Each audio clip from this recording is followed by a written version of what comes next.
പരിഭാഷക എന്ന നിലയിൽ പ്രശസ്തയാണ് കബനി.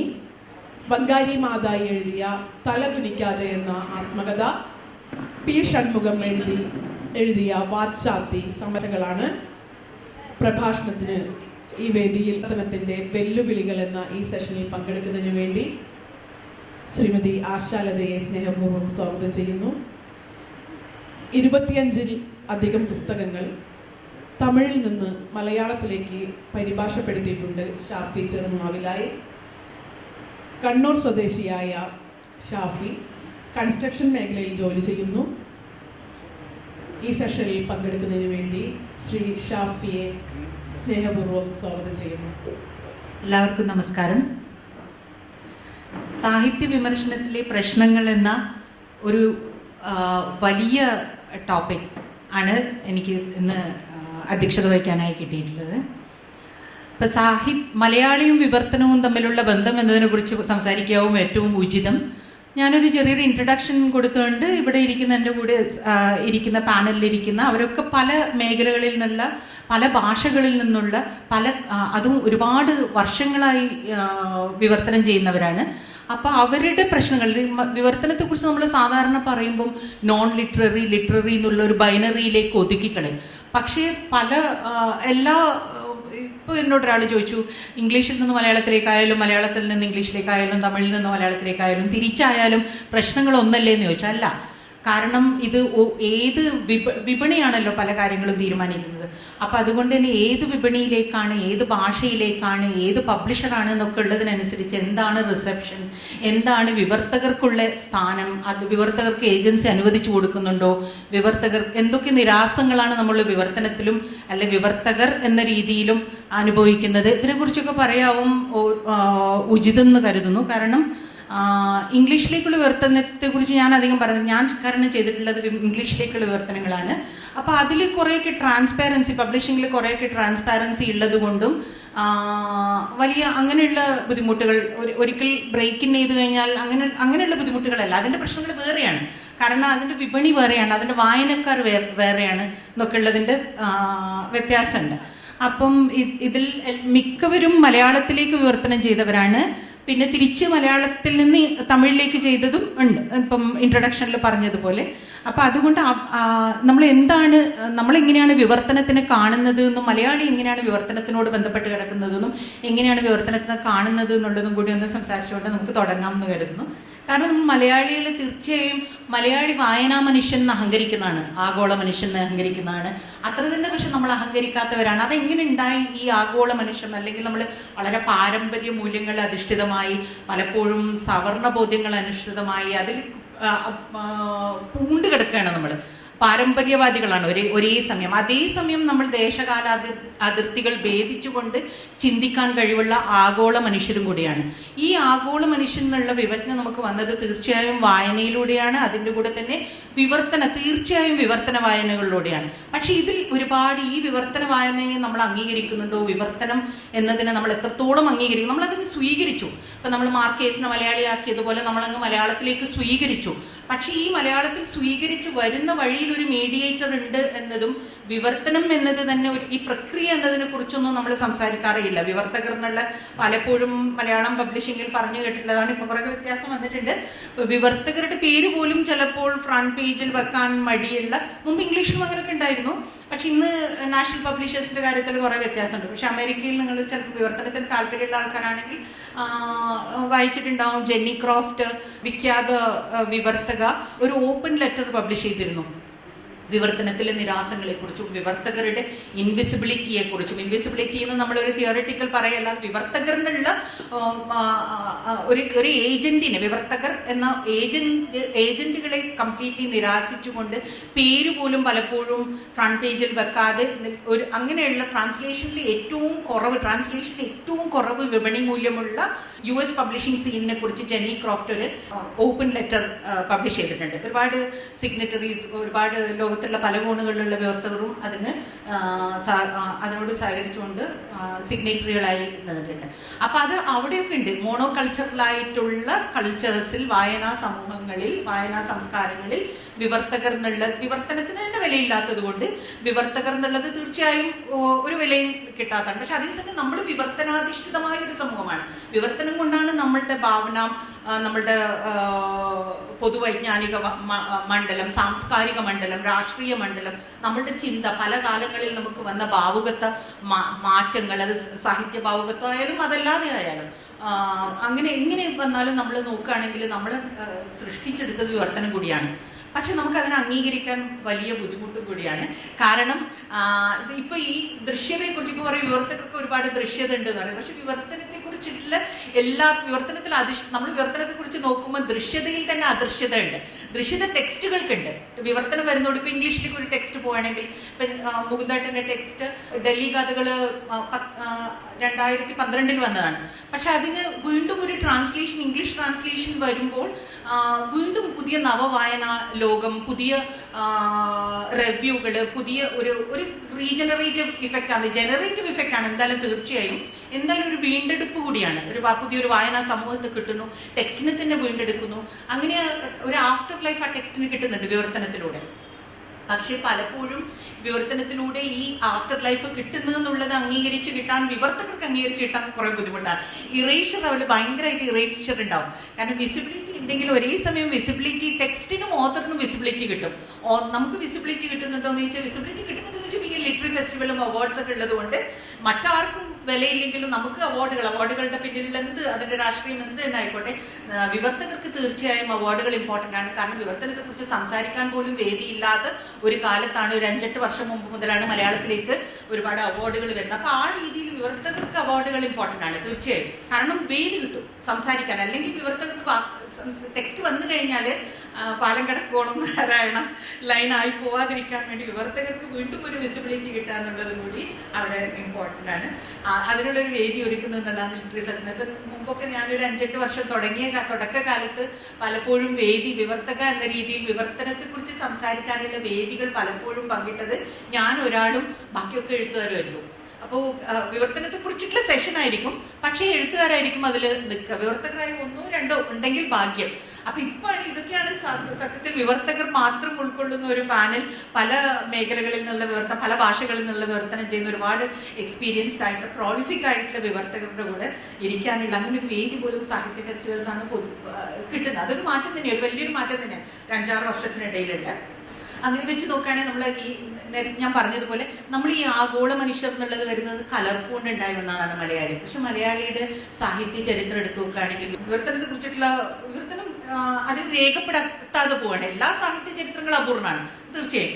പക്ഷെ വിവർത്തനം രേഖപ്പെടുത്താത്ത, അല്ലെ വിവർത്തനങ്ങളിലൂടെ സാഹിത്യം ഉരുത്തിരിഞ്ഞു വന്നത് തീർച്ചയായും രേഖപ്പെടുത്താത്ത പോയ സാഹിത്യ ചരിത്രം എന്ന് പറഞ്ഞാൽ നിരാസങ്ങളുടെ സാഹിത്യ ചരിത്രം തന്നെയാണ്. അതൊരിക്കലും അമ്പേ അപൂർണം എന്നേ കണക്കാക്കാൻ പറ്റുള്ളൂ നമുക്കപ്പോൾ. അതുകൊണ്ട് എന്താണ് നമ്മൾ കലർപ്പാണ് നമ്മൾ എന്നുള്ളതിനെ കുറിച്ച്, കലർപ്പാണ് നമ്മളുടെ തനത് നമുക്ക് പറയാൻ പറ്റും. ഈ കലർപ്പ് വന്നത് തീർച്ചയായും വിവർത്തനത്തിലൂടെയാണ്.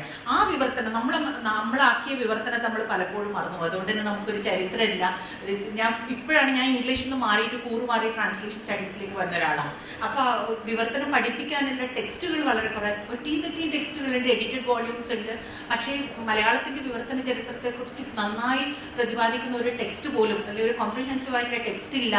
സച്ചിമാഷോട് ഞാൻ പറയുന്നത് മലയാളത്തിൽ നിന്ന് തിരിച്ചും മറിച്ചും വന്നിട്ടുള്ള പുസ്തകങ്ങൾ, അത് ഇന്ത്യൻ ഭാഷകളിലായിക്കോട്ടെ ആഗോള ഭാഷകളിലായിക്കോട്ടെ, ഈ ഭാഷകളിലേക്ക് വന്ന റിപ്പോസിറ്ററി പോലും ഇല്ല.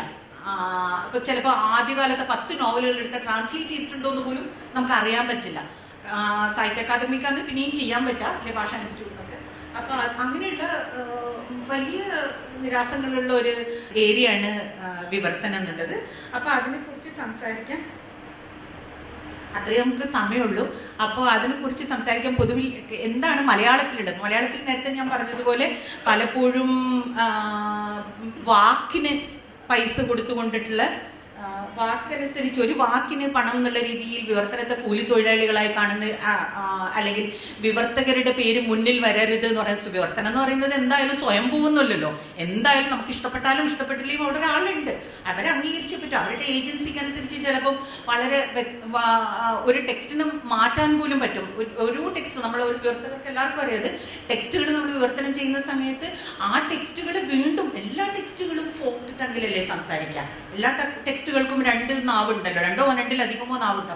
അപ്പൊ മാനിഫെസ്റ്റ് ടെക്സ്റ്റ് എന്നല്ലാതെ അതിന്റെ അടിയിലുള്ള എത്രയോ സബ് ടെക്സ്റ്റുകൾ നമ്മളോട്, ആ ടെക്സ്റ്റുകൾ നമ്മൾ വിവർത്തകരോട് സംസാരിക്കും. ഒരു എഴുത്തുകാരൻ അനുഭവിച്ച വ്യതകൾ എന്തായിരുന്നു അത് സൃഷ്ടിക്കുന്നതിൽ, അതേ വ്യതകളിലൂടെ തന്നെയാണ് ആ വിവർത്തനം ചെയ്യുന്ന കാലഘട്ടത്തിൽ നമ്മൾ അതിൽ തന്നെ ഇരുന്നു കൊണ്ട് ആ ഭാഷയിൽ അഭിരമിച്ച്, ഭാഷാപരവും സാംസ്കാരികവുമായ മാത്രമല്ല നമ്മളുടെ ആ ടെക്സ്റ്റ് നമ്മളോട് ഇതാക്കി തന്നെയാണ് നമ്മൾ ചെയ്യുന്നത്. അപ്പോൾ ഈ പേറ്റ് നോവുകളെ കുറിച്ചൊക്കെ വ്യാകുലപ്പെടുന്നവരെ നമ്മളും വിവർത്തകരും പേറ്റ് നോവൊക്കെ അനുഭവിച്ചിട്ട് തന്നെയാണ് വിവർത്തനം വരുന്നത്. പക്ഷെ പെറ്റ് കഴിഞ്ഞാൽ പലപ്പോഴും മിഡ് വൈഫിന്റെ റോളായി പോകുന്നുള്ളത് മാത്രമേ ഉള്ളൂ. കാരണം 2 ടെക്സ്റ്റുകൾ എടുത്ത് നോക്കുകയാണെങ്കിൽ ഒരു വിവർത്തന ടെക്സ്റ്റ്, ഒരു ടെക്സ്റ്റിന്റെ വിവർത്തന ടെക്സ്റ്റിന്റെ 2 ടെക്സ്റ്റുകളും തീർച്ചയായും രക്തബന്ധുക്കളാണ്, ഒരേ രക്തമൊഴുകുന്ന 2 ടെക്സ്റ്റുകളാണ്. അപ്പൊ ഈ ടെക്സ്റ്റുകളെ ഒരു പരിക്കുകളില്ലാതെ അപ്പുറത്തേക്ക് എത്തിക്കുന്ന വിവർത്തകരെയും കൂട്ടി ചേർത്ത് പിടിച്ച് മാത്രമേ ഇനി മലയാള സാഹിത്യത്തിൽ എല്ലാവർക്കും വിവർത്തനം ചെയ്യണം. ഒരു ടെക്സ്റ്റ് എഴുതിയ ആളാണെങ്കിലും പോലും, ഒരു പുസ്തകം വന്ന ആളാണെങ്കിലും പോലും അപ്പൊ തന്നെ മറ്റു വായനാ സമൂഹങ്ങളെ തേടുന്ന എത്രയും പെട്ടെന്ന് തന്നെ വിവർത്തനം ചെയ്യണമെന്ന്, പ്രത്യേകിച്ച് ഇംഗ്ലീഷിലേക്ക് ഞാൻ കണ്ടിട്ടുള്ളതാണ്, എനിക്ക് തിരിച്ചറിയില്ല, ഇംഗ്ലീഷിലേക്ക് വിവർത്തനം ചെയ്യണമെന്ന് ആഗ്രഹമില്ല. സാധാരണ നമുക്കൊരു പണ്ടൊക്കെ ഒരു ഇൻക്യുബേഷൻ ടൈമൊക്കെ ഉണ്ടായിരുന്നല്ലോ, കുറച്ചൊരു ടെക്സ്റ്റ് കുറേ കാലം സാംസ്കാരിക മണ്ഡലത്തിൽ സഞ്ചരിച്ചിട്ട് മാത്രമേ നമ്മളൊരു ടെക്സ്റ്റിലേക്ക് വിവർത്തനത്തിലേക്ക് എത്തുള്ളൂ. ഇപ്പം അങ്ങനെയല്ല, പലപ്പോഴും സൈമിൾട്ടേനിയസ് ട്രാൻസ്ലേഷനും അത് എസ്റ്റാബ്ലിഷ്ഡ് ആണെങ്കിൽ, അതല്ലാതെ തന്നെ അതിലൊന്നും കുഴപ്പമൊന്നുമില്ല. ടെക്സ്റ്റുകൾ നിശ്ചയിക്കുന്നത് ഓതേഴ്സും പബ്ലിഷേഴ്സും ട്രാൻസ്ലേറ്റേഴ്സും സ്വീകരിക്കുന്ന ട്രാൻസ്ലേറ്റേഴ്സും ഒക്കെ കൂടിയിട്ടുള്ള ഒരു സിസ്റ്റത്തിന്റെ ഭാഗമാണ്. പക്ഷെ ഇത് ഏത് പബ്ലിഷ് ചെയ്യപ്പെടുന്നു, എന്തൊക്കെ പബ്ലിഷ് ചെയ്യപ്പെടുന്നു എന്നുള്ളത് നിശ്ചയിക്കുന്നത് തീർച്ചയായും നിയോ ലിബറൽ വിപണി കൂടിയാണ്. ഇതൊരു വെറും കേരളത്തിൽ ഒതുങ്ങുന്നതോ ഇന്ത്യയിൽ ഒതുങ്ങുന്നതോ അല്ല, ഒരു ആഗോള ട്രാൻസ്ലേഷണൽ ഡിസ്കോഴ്സിന്റെ ഭാഗമായി ഒരു വിപണിയുടെ ട്രാഫിക്കോടുകൂടി തന്നെയാണ് നമ്മൾ വരുന്നത്. സാധാരണ വിവർത്തനത്തിന് ഒരു സിനനിം എന്ന് പറയുന്നത്, ട്രാൻസ്ലേഷൻ എന്നുള്ളതിന്റെ ഒരു സിനനിം എന്ന് പറയുന്നത് തീർച്ചയായും നമ്മളെപ്പോഴും കേൾക്കുന്ന ട്രാൻസ്പോർട്ട് എന്നുള്ള സിനനം. പക്ഷെ ഈ ട്രാൻസ്പോർട്ട് എന്നുള്ള സിനനിന്റെ കൂടെ തന്നെ പല ക്രിട്ടിക്കുകളും ചൂണ്ടിക്കാണിച്ചതുപോലെ ട്രാഫിക്കും കൂടിയുണ്ട്. ഏത് ഭാഷയിൽ നിന്നാണ് ഏറ്റവും അധികം ട്രാഫിക് വരുന്നത് എന്നുള്ള, അല്ലെ ഏത് ഭാഷയിലേക്കാണ്? കേരളത്തിന് എടുത്തു നോക്കാൻ എല്ലാ കാലത്തും ട്രാഫിക് തന്നെയായിരുന്നു നമുക്ക് വിവർത്തനത്തിൽ. നമ്മളുടെ ആഴ്ച പതിപ്പുകൾ ഒരു കാലത്ത് നിലനിന്ന് പോയത് വിവർത്തനം കൊണ്ടായിരുന്നെങ്കിൽ, വിവർത്തന പബ്ലിഷിംഗ് കൊണ്ടായിരുന്നെങ്കിൽ, ഇന്ന് പല പബ്ലിഷേഴ്സും നിലനിന്ന് പോകുന്നത് വിവർത്തനം കൊണ്ട് തന്നെയാണ്. പക്ഷെ അത് അംഗീകരിക്കുന്നുണ്ടോ എന്നുള്ളതിനെ കുറിച്ച് ഏറ്റവും പറയാൻ ഏറ്റവും കഴിവുള്ളവർ ഏറ്റവും അതിനെക്കുറിച്ച് വ്യക്തമായി. കാരണം ഞാൻ മലയാളം ഇൻഡസ്ട്രി ആയിട്ടല്ല, മലയാളം പബ്ലിഷേഴ്സുമായിട്ടല്ല എൻ്റെത്. അപ്പം അതുകൊണ്ട് തന്നെ ഞാൻ ഇംഗ്ലീഷിലേക്കുള്ളത് കൊണ്ട് ഇവിടെ എന്താണ് മലയാളം പബ്ലിഷിംഗ് ഇൻഡസ്ട്രിയിൽ എങ്ങനെയാണ് കാര്യങ്ങൾ നടക്കുന്നത്, ഇവർ ഓരോരുത്തരും ട്രാൻസ്ലേറ്റേഴ്സ് എന്ന നാൾ വഴിയിൽ അവർ ഓരോരുത്തരും അനുഭവിച്ച ചാലഞ്ചസ് എന്താണെന്നുള്ളതിനെ കുറിച്ച് സംസാരിക്കാൻ വേണ്ടി ഓരോരാൾക്കും ഞാൻ മൈക്ക് കൈമാറുകയാണ്. നമസ്കാരം, എൻ്റെ പേര് കബനി. ഞാൻ ഇംഗ്ലീഷിൽ നിന്ന് മലയാളത്തിലേക്കാണ് ട്രാൻസ്ലേറ്റ് ചെയ്യുന്നത്. ഈ മാസം ഒരു 3 പുസ്തകം കൂടി ഇറങ്ങുകയാണെങ്കിൽ ഞാൻ 45 പുസ്തകം ട്രാൻസ്ലേറ്റ് ചെയ്ത് കഴിയും. ഞാൻ വളർന്നത് നമ്മളൊക്കെ 80s കുട്ടികളൊക്കെ പോലെ തന്നെ റഷ്യൻ കുട്ടി പുസ്തകങ്ങൾ, ബാലസാഹിത്യം വായിച്ച് വളർന്ന ഒരാളാണ് ഞാൻ. അപ്പോൾ നമുക്ക് റഷ്യയെക്കുറിച്ച് അറിയുന്നത് മുഴുവൻ, അന്ന് USSR അറിയുന്നത് മുഴുവൻ അന്നത്തെ ബാലസാഹിത്യ കൃതികൾ വായിച്ചിട്ടാണ്.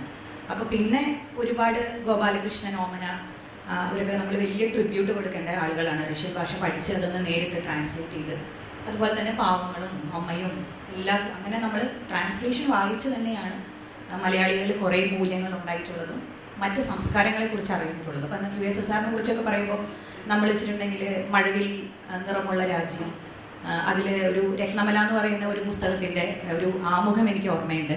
അതിൽ പറയുന്നത് വെച്ചിട്ടുണ്ടെങ്കിൽ കരിങ്കടൽ തീരത്ത് ആളുകൾ വെയിൽ കായുമ്പോൾ തുന്ദ്ര പ്രദേശത്ത് ശീതക്കാറ്റ് ആഞ്ഞടിക്കും, താഷ്കെറ്റിൽ റോസാ പുഷ്പങ്ങൾ വിരിഞ്ഞു നിൽക്കും, പരിന്തൽ പുഷ്പങ്ങൾ വിരിഞ്ഞു നിൽക്കും എന്ന് പറയുന്നുണ്ട്. അത്രയും പിന്നെ വളരെയധികം വ്യത്യസ്തതകളുള്ള ടോപ്പോഗ്രഫി ആയാലും ശരി, സംസ്കാരങ്ങളായാലും ശരി. അപ്പം അങ്ങനെയൊക്കെ നമ്മൾ അറിയുന്നത് കുട്ടിയായിരുന്ന സമയത്ത് എനിക്ക് നമുക്കൊക്കെ ഒരു വലിയ പരിചയമുള്ളത് അതുകൊണ്ടാണ്, ട്രാൻസ്ലേഷൻ കൊണ്ടാണ്.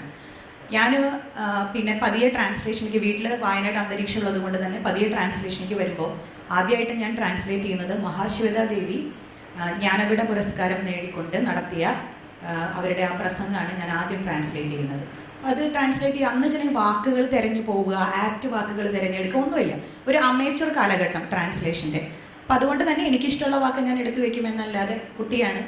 അപ്പോൾ അങ്ങനെ ചെയ്തു തുടങ്ങിയപ്പം ആദ്യ കാലഘട്ടത്തിലെല്ലാം ഞാൻ ചെയ്തത് ലേഖനങ്ങളാണ്. രാംകുനിയാനി, കൽപ്പന ശർമ്മ, കാഞ്ചയിലയ്യ. അപ്പം അങ്ങനെയുള്ളൊരു അമേച്ചർ കാലഘട്ടത്തിൻ്റെ ഒരു ഗുണം എന്താ വെച്ചിട്ടുണ്ടെങ്കിൽ ഞാൻ വായിക്കാൻ സാധ്യതയില്ലാത്ത, അല്ലെങ്കിൽ സൂക്ഷ്മമായി വായിക്കാൻ സാധ്യതയില്ലാത്ത ഒരുപാട് ലേഖനങ്ങൾ വായിച്ചു, പുസ്തകങ്ങൾ വായിച്ചു എന്നുള്ളതാണ്. ഇപ്പോൾ എൻ്റെ ഒരു പേഴ്സണൽ ഒപ്പീനിയൻ, ട്രാൻസ്ലേഷൻ എന്ന് പറഞ്ഞിട്ടുണ്ടെങ്കിൽ ഒരു മൈന്യൂട്ട് റീഡിങ് ഓഫ് ദി ടെക്സ്റ്റാണ്. ഏറ്റവും മൈന്യൂട്ട് റീഡിങ് നടത്തുന്നത് ട്രാൻസ്ലേറ്ററാണ്.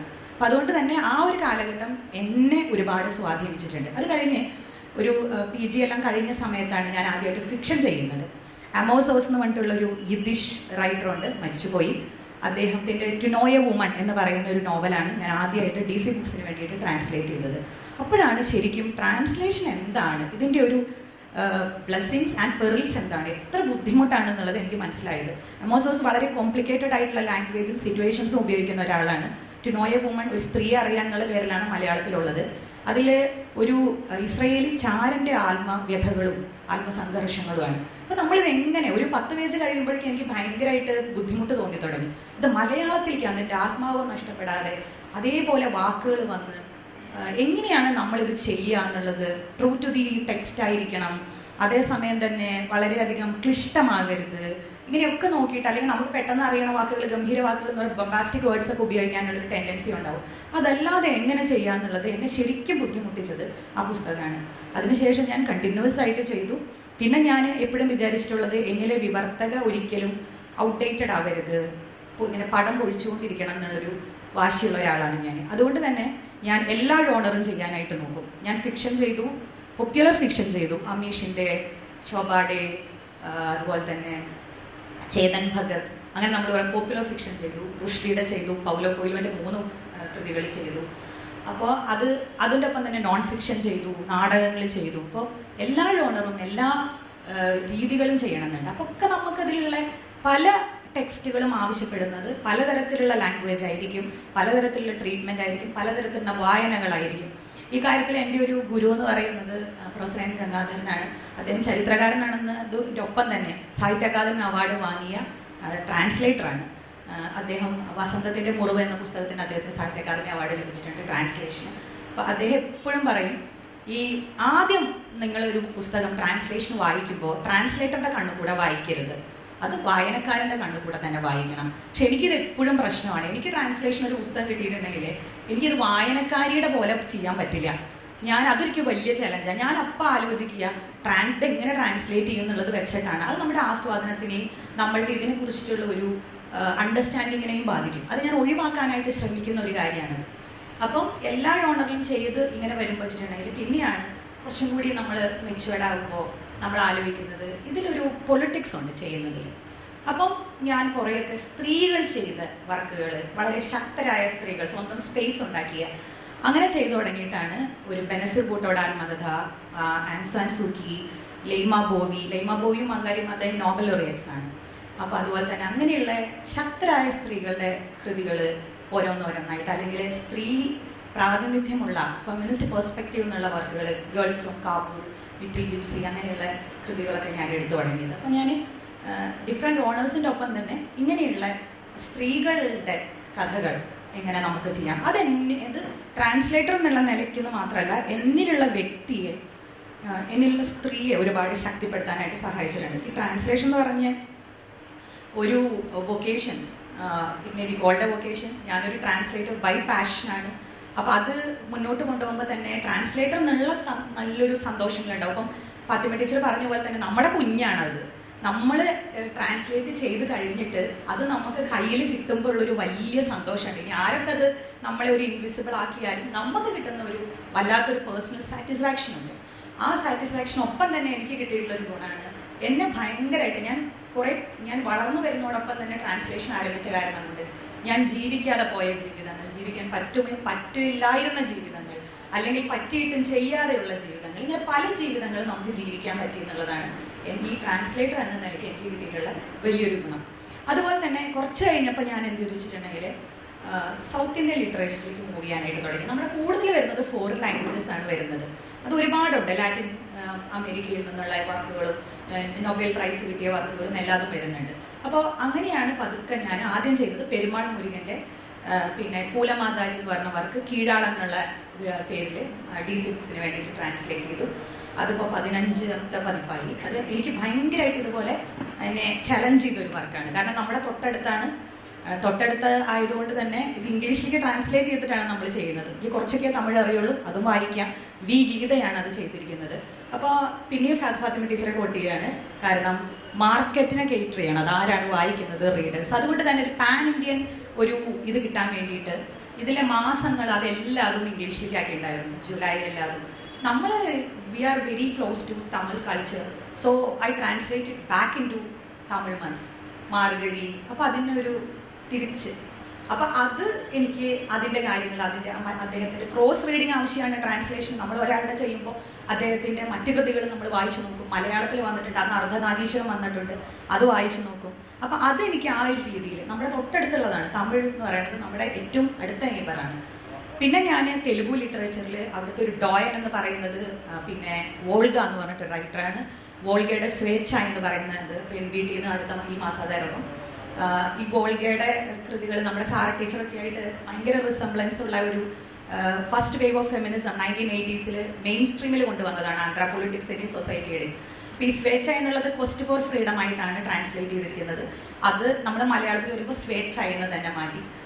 പിന്നെ ഈ റൈറ്റേഴ്സ് ആയിട്ടുള്ള ഇൻട്രാക്ഷൻ ഞാൻ തുടങ്ങിയത് നമുക്കിപ്പോൾ പൗലോ കൊയ്ലോനോടൊന്നും മിണ്ടാൻ പറ്റൂലല്ലോ.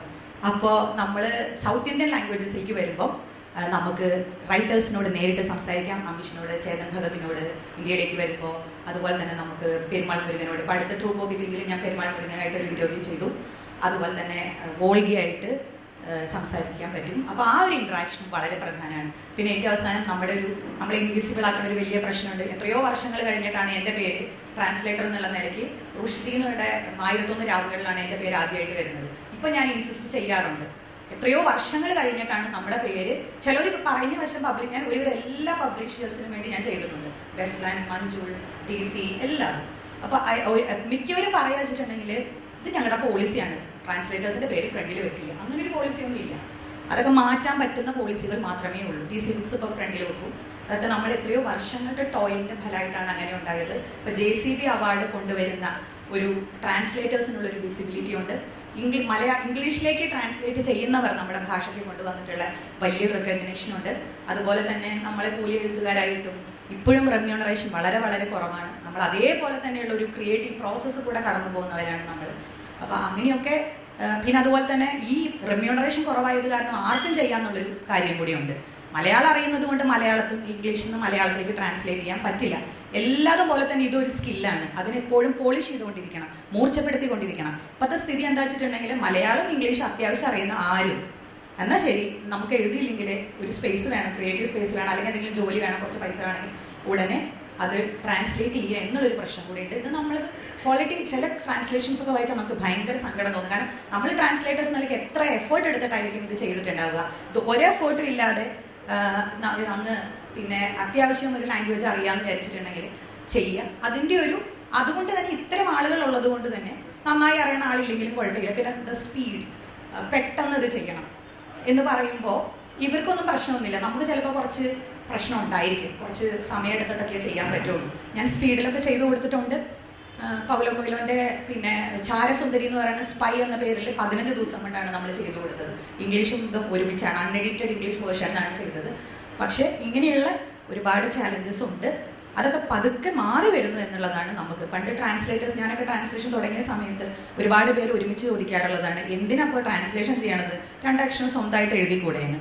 അപ്പോൾ ആ ഒരു കാലത്തിൽ നിന്ന് ഒരു 10-20 വർഷം ഇങ്ങ് വരുമ്പോൾ ട്രാൻസ്ലേറ്റർ ഈസ് ക്വൈറ്റ് വിസിബിൾ. അങ്ങനെ ഒരു അവസ്ഥയിലേക്ക് ഇപ്പോൾ നമ്മൾ ഫാത്തിമ ടീച്ചർ പറഞ്ഞ പോലെ തന്നെ നമ്മൾ ട്രാൻസ്ലേറ്റേഴ്സ് മാത്രമുള്ളൊരു പാനൽ സാഹിത്യ അക്കാദമി നടത്തുന്ന ഒരു സാഹിത്യ ഉത്സവത്തിൽ ഉണ്ടാവുന്നതെന്ന് തന്നെ പറയാച്ചിട്ടുണ്ടെങ്കിൽ വി ആർ ഹിയർ എന്നുള്ളൊരു അനൗൺസ്മെൻ്റ് ആണ്. അതിൽ വലിയ സന്തോഷമുണ്ട്.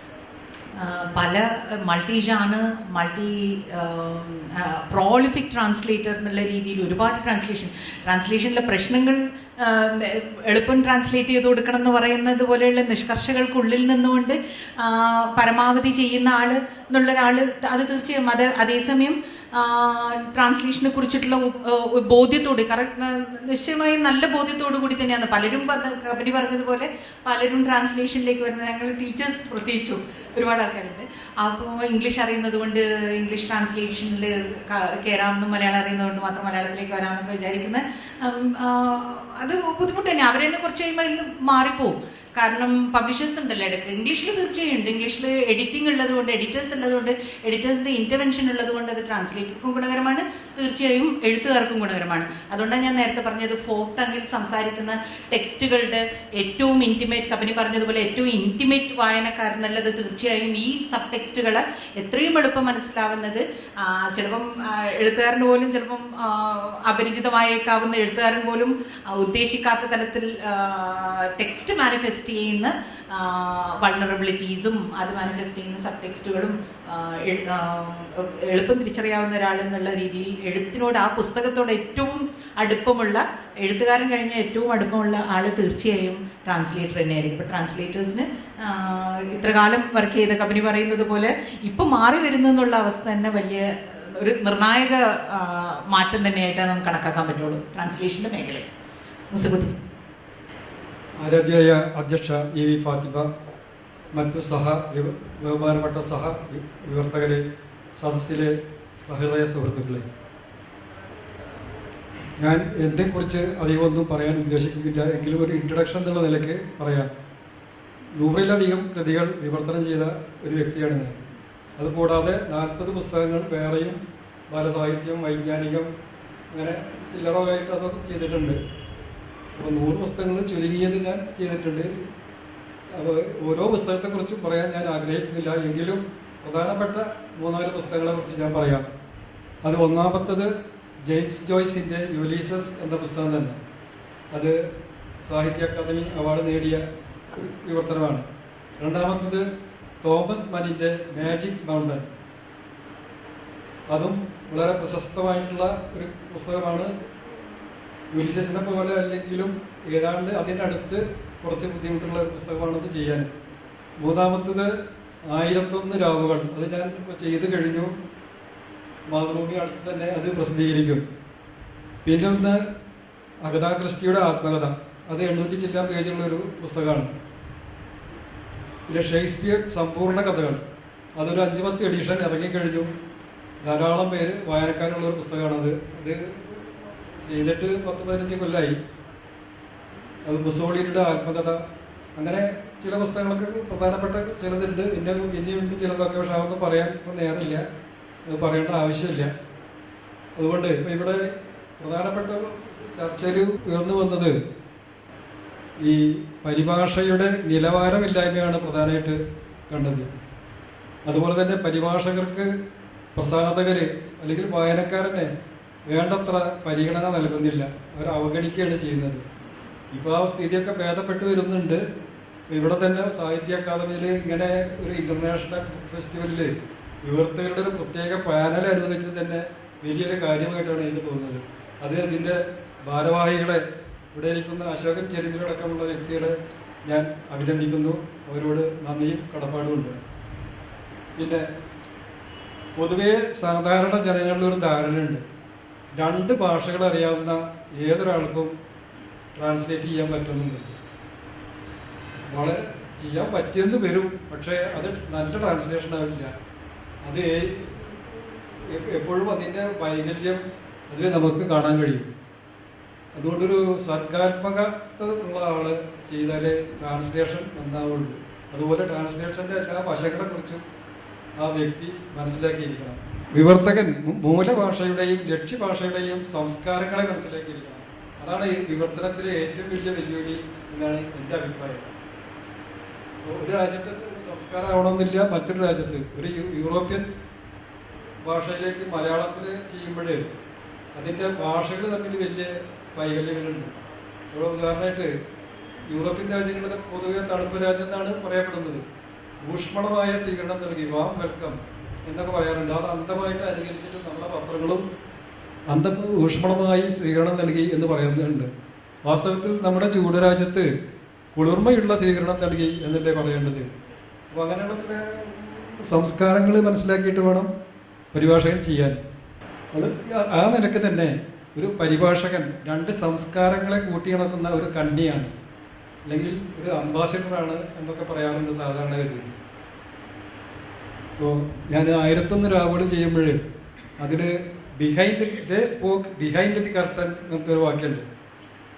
ദേ സ്പോക്ക് എന്ന് പറഞ്ഞാൽ സ്ത്രീകളെ കുറിച്ചാണ് പറയുന്നത്. അവർ അവിടുത്തെ സംസ്കാരം അനുസരിച്ചിട്ട് തുണിമറയ്ക്ക് പിന്നിൽ നിന്നിട്ട് വേണം സംസാരിക്കാൻ, പുരുഷന്മാരെ നേരിട്ട് കാണാൻ പാടില്ല. അപ്പോൾ അതനുസരിച്ച് ഇവിടെ തുണിമറ, അവിടെ ടെക്സ്റ്റിൽ ദേ സ്പോക്ക് ബിഹൈൻഡ് ദി കർട്ടൻ എന്നാണ്. കർട്ടൻ എന്നതിന് പകരമായിട്ടൊരു വാക്ക് എനിക്ക് കിട്ടിയില്ല. അപ്പം ഞാൻ ഉപയോഗിച്ചത് തുണിമറ എന്ന് തന്നെയാണ്. അങ്ങനെ നമ്മുടെ യുക്തിക്കും മനോധർമ്മത്തിനും അനുസരിച്ചിട്ട് വിവർത്തനത്തിന് നമ്മുടെ സ്വന്തം വാക്കുകളൊക്കെ ചേർക്കാൻ പറ്റും. അടുത്ത ചോദ്യം, ഈ യൂറോപ്യൻ കൃതികൾ ചെയ്യുമ്പോൾ അതിലധികം ബൈബിളിനെ അടിസ്ഥാനപ്പെടുത്തി ധാരാളം സന്ദർഭങ്ങളുണ്ട്. അപ്പോൾ അങ്ങനെ ചെയ്യുമ്പോൾ ബൈബിള് നന്നായി വായിച്ചിരിക്കണം. ഞാൻ ഈ ഉദ്ദേശം വെച്ചിട്ട് ബൈബിള് 2 പ്രാവശ്യം എനിക്ക് വായിക്കേണ്ടി വരും.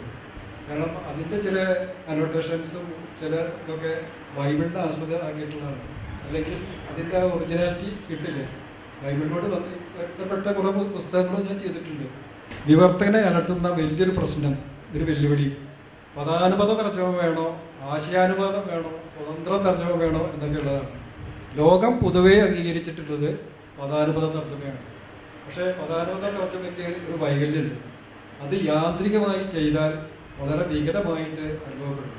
അതുകൊണ്ട് പദാനുപദം വിവർത്തനം ചെയ്യുമ്പോൾ പാരായണക്ഷമതയും വായനാസുഖവും സംവേദനക്ഷമതയും ഉള്ളതായിരിക്കണം വിവർത്തനം. അതുപോലെ തന്നെ ഇംഗ്ലീഷിലെ ഭാവാർത്ഥ വാക്യങ്ങൾക്കും പഴഞ്ചൊല്ലുകൾക്കും തദനുസൃതമായ പ്രയോഗങ്ങളും ചൊല്ലുകളും മലയാളത്തിൽ നിന്ന് കണ്ടെത്തി പ്രയോഗിച്ചാൽ വിവർത്തനം കൂടുതൽ സുന്ദരമാകും. മറ്റൊരു വെല്ലുവിളി, ഈ പദാനുപദ വിവർത്തനം ചെയ്യുമ്പോൾ എല്ലതും ലിറ്റററി ആയിട്ടുള്ള പുസ്തകങ്ങൾ അതുപോലെ ചെയ്യുന്നത് വളരെ വികലമായിട്ടുള്ള ട്രാൻസ്ലേഷൻ ആയിരിക്കും. അതേ സമയത്ത് അക്കാദമിക പാഠ്യവിഷയങ്ങൾക്കും നിയമസംബന്ധമായിട്ടുള്ള വിഷയങ്ങൾക്കും പദാനുപത രീതി തന്നെയാണ് ഏറ്റവും ഉചിതം. അല്ലെങ്കിൽ സ്ഖലിതങ്ങൾ വന്നു പോകാൻ സാധ്യതയുണ്ട്, അർത്ഥത്തിന് പിഴവും സംഭവിക്കാം. എന്നാൽ കുട്ടികൾക്കുള്ള പുസ്തകങ്ങൾ അത് പദാനുപദം ഒരിക്കലും അനുവദനീയമല്ല.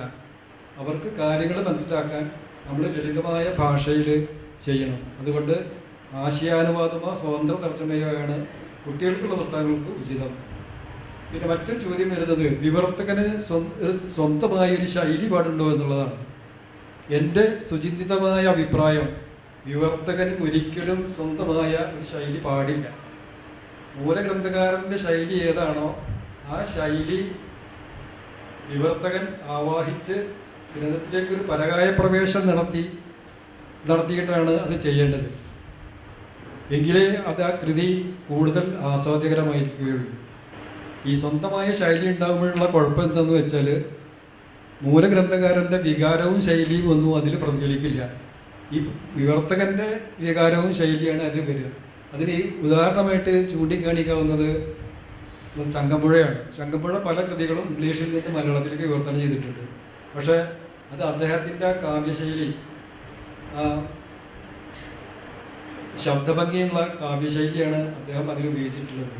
സരളകോമള കാന്ത പദാവലി കൊണ്ട് ഉടുപ്പിട്ട എന്ന് മുണ്ടശ്ശേരി വിശേഷിപ്പിച്ച പോലത്തെ പ്രയോഗം. സരളകോമള കാന്ത പദാവലി കൊണ്ട് ഉടുപ്പിട്ട വാക്കുകളാണ് അദ്ദേഹത്തിൻ്റെ.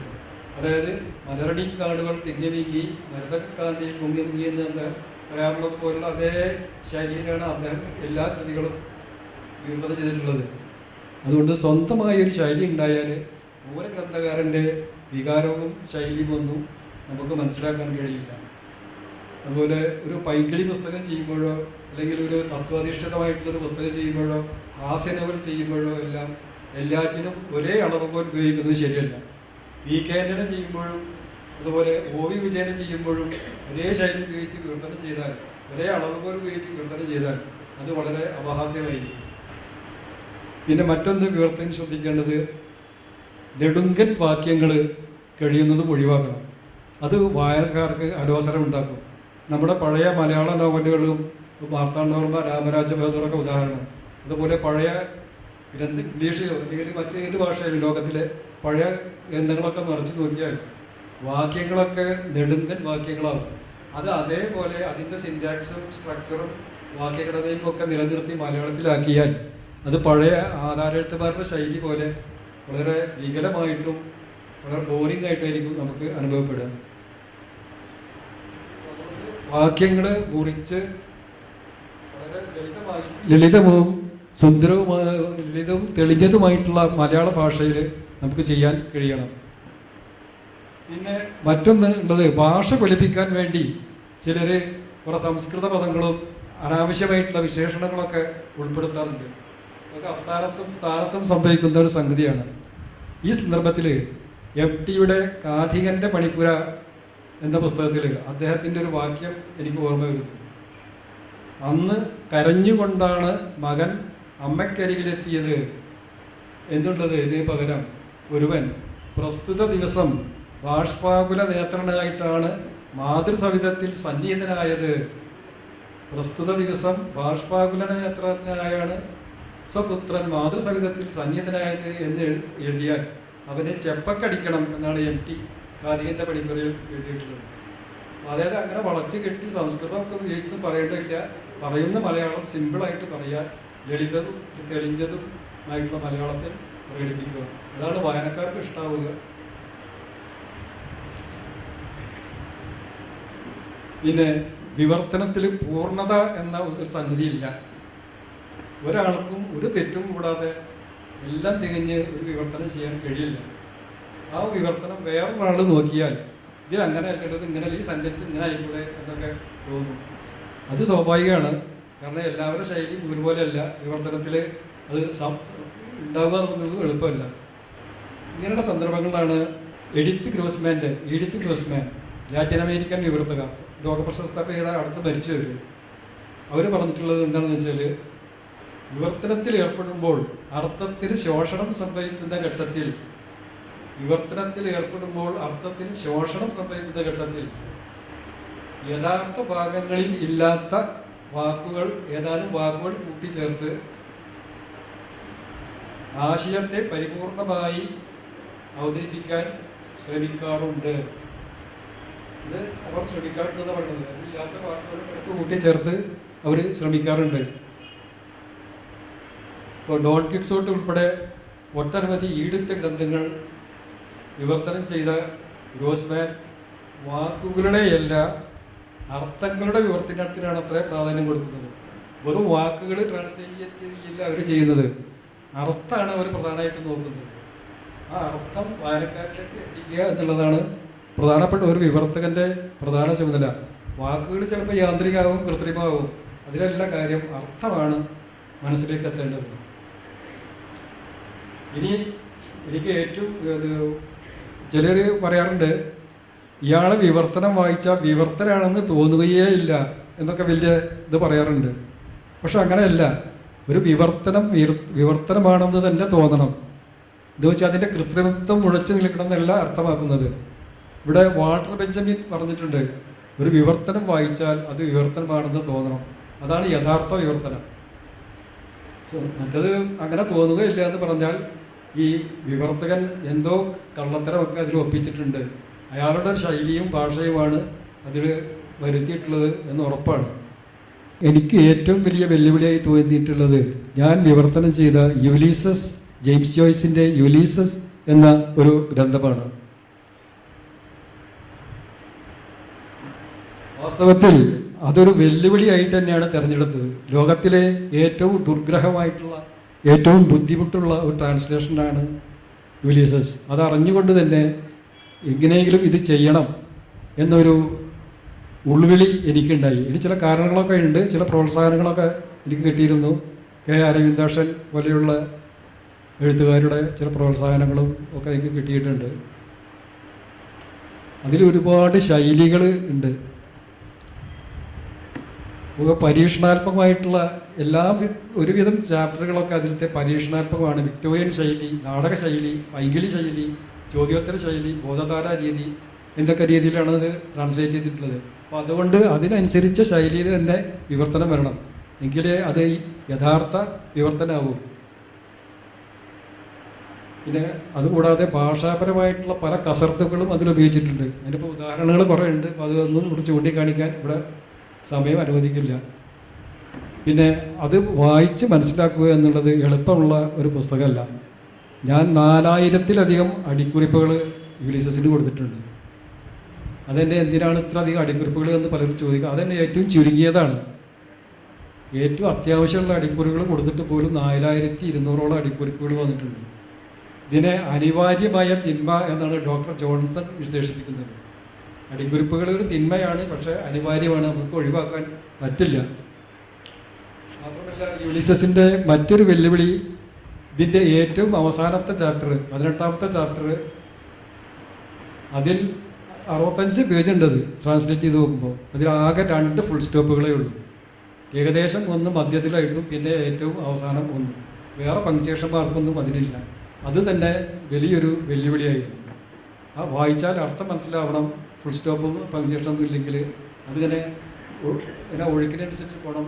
ഇതിലെ കഥാപാത്രമായിട്ടുള്ള മോളി ബ്ലൂം, അത് നായികയായ മോളി ബ്ലൂമിൻ്റെ വിചാരധാരകൾ അത് കൂലം കൊത്തി ഒഴുകുന്ന ഒന്നാണ്. ഈ ബോധധാര രീതിയിൽ എഴുതപ്പെട്ട ഈ 18ാമത്തെ ചാപ്റ്ററിലെ വിഷയം. ചതിക്കുഴികൾ ധാരാളം ഉണ്ടാവാറുണ്ട്. അതിൽ ചിലത് മാത്രം നമ്മൾ ചൂണ്ടിക്കാണിക്കാം സമയക്കുറവ് മൂലം. ഒന്ന് നാച്ചുറൽ എന്നുള്ളതാണ് ഒന്നാമത്തത്, പ്രധാനപ്പെട്ട ഒന്നാണ്. നാച്ചുറൽ എന്ന് പറഞ്ഞാൽ നമ്മൾ സ്വാഭാവികമായിട്ട് ഉദ്ദേശിക്കുക സ്വാഭാവികമായിട്ടുണ്ടാകുന്നതാണ്. പക്ഷേ ഇവിടെ അർത്ഥം ഇത് ജെയിൻ ഓസ്റ്റിൻ്റെ സെൻസ് ആൻഡ് സെൻസിബിലിറ്റി എന്ന നോവലിലുള്ളതാണ്.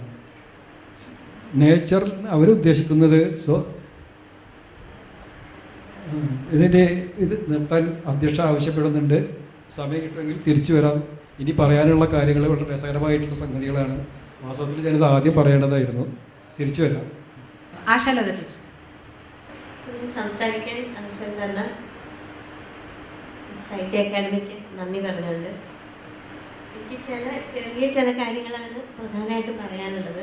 സമയം അനുവദിക്കുമോ എന്നറിയില്ല, എങ്കിലും പ്രസംഗയല്ലാത്തതുകൊണ്ട് ഞാൻ കുറച്ച് പോയിന്റ്സ് എഴുതിക്കൊണ്ട് വന്നിട്ടുണ്ട്. അത് ഒന്ന് പ്രസന്റ് ചെയ്യാമെന്ന് തോന്നുന്നു. വിവർത്തനത്തെ സംബന്ധിച്ച് 1-2 പ്രധാനപ്പെട്ട കാര്യങ്ങൾ പറയാനാണ് ആഗ്രഹിക്കുന്നത്.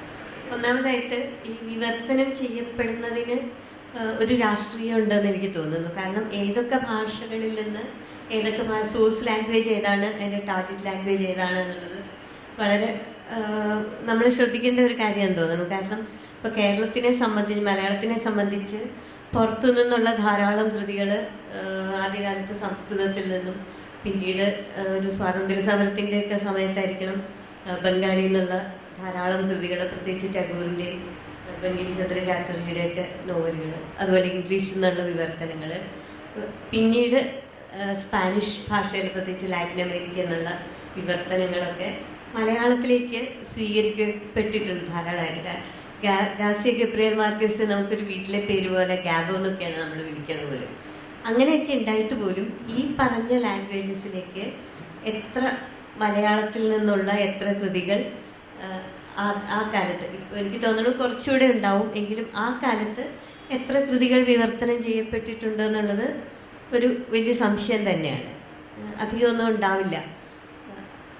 അതിന് അതായത് മിക്കപ്പോഴും കൾച്ചറലായിട്ടോ അല്ലെങ്കിൽ എക്കണോമിക്കായിട്ടോ പൊളിറ്റിക്കലായിട്ടോ അല്ലെങ്കിൽ വേറെ ഏതെങ്കിലും തരത്തിൽ ഡോമിനേറ്റ് ചെയ്യുന്ന ഭാഷയിൽ നിന്ന് അങ്ങനെ അല്ലാത്ത ഒരു ഭാഷയിലേക്കാണ് മിക്കപ്പോഴും വിവർത്തനങ്ങൾ പോകാറ്. അപ്പോൾ മലയാളത്തെ സംബന്ധിച്ച് ഈ റഷ്യൻ നോവലുകൾ, ഡോസ്റ്റോവ്സ്കിയുടെയും ടോൾസ്റ്റോയുടെയും അങ്ങനെ തുടങ്ങിയിട്ട് ഷേക്സ്പിയറുടെ കൃതികൾ, അങ്ങനെ വിവർത്തനത്തിൻ്റെ വലിയൊരു ട്രഡീഷൻ കേരളത്തിലുണ്ട്. അപ്പോൾ എങ്ങനെയാണ്, അപ്പോൾ അതിന് 1-2 കാര്യങ്ങൾ. ഒന്ന്, ഈ ഒരു ലിറ്റററി ടെക്സ്റ്റ് നമ്മൾ ഒരു സാഹിത്യകൃതി വിവർത്തനം ചെയ്യുമ്പോൾ ഉണ്ടാകുന്ന വെല്ലുവിളിയും ഒരു അക്കാഡമിക്കായിട്ട് ഉള്ള പ്രോസൈക്കായിട്ടോ ഒക്കെ ഉള്ള ഒരു കൃതി വിവർത്തനം ചെയ്യുമ്പോൾ വരുന്ന ചലഞ്ചും രണ്ടാണെന്ന് എനിക്ക് തോന്നുന്നു.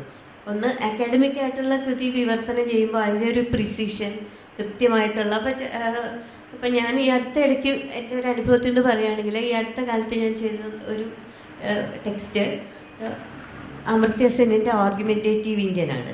അപ്പോൾ അതിൻ്റെ പേരിൽ തന്നെ നമുക്ക് വലിയ സംശയമുണ്ടായി, ആർഗ്യുമെൻറ്റേറ്റീവ് ഇന്ത്യൻ എന്നുള്ളത് എങ്ങനെയാണ് മലയാളത്തിൽ പറയുക. ബംഗാളി ഭാഷയിൽ അത് തർക്കപ്രിയോ ഭാരതീയ എന്നാണ് പുസ്തകം ഇറങ്ങിയിട്ടുള്ളത്. അപ്പോൾ മലയാളത്തിൽ നമുക്ക് തർക്കപ്രിയരായ ഇന്ത്യക്കാർ എന്ന് പറയാൻ പറ്റുമോ? പറ്റില്ല. കാരണം നമുക്ക് തർക്കപ്രിയർ എന്ന് പറഞ്ഞാൽ വഴക്കാളികളാണ്. അതല്ല. പിന്നെ എന്താണ് വേണ്ടത്? സംവാദശീലരാണ്. ഇപ്പം സംവാദത്തിന് ഈ തർക്കത്തിൻ്റെ പാരമ്പര്യം വരുന്നില്ല.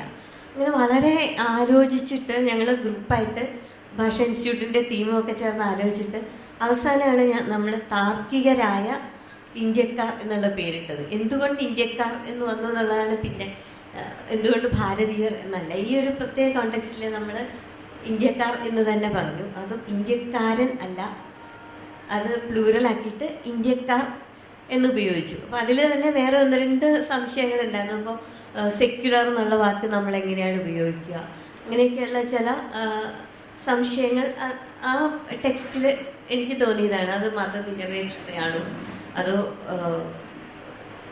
എങ്ങനെയാണത് ഉപയോഗിക്കുക? അത് നമ്മൾ അവസാനം മതനിരപേക്ഷത എന്ന് തന്നെ ആക്കി.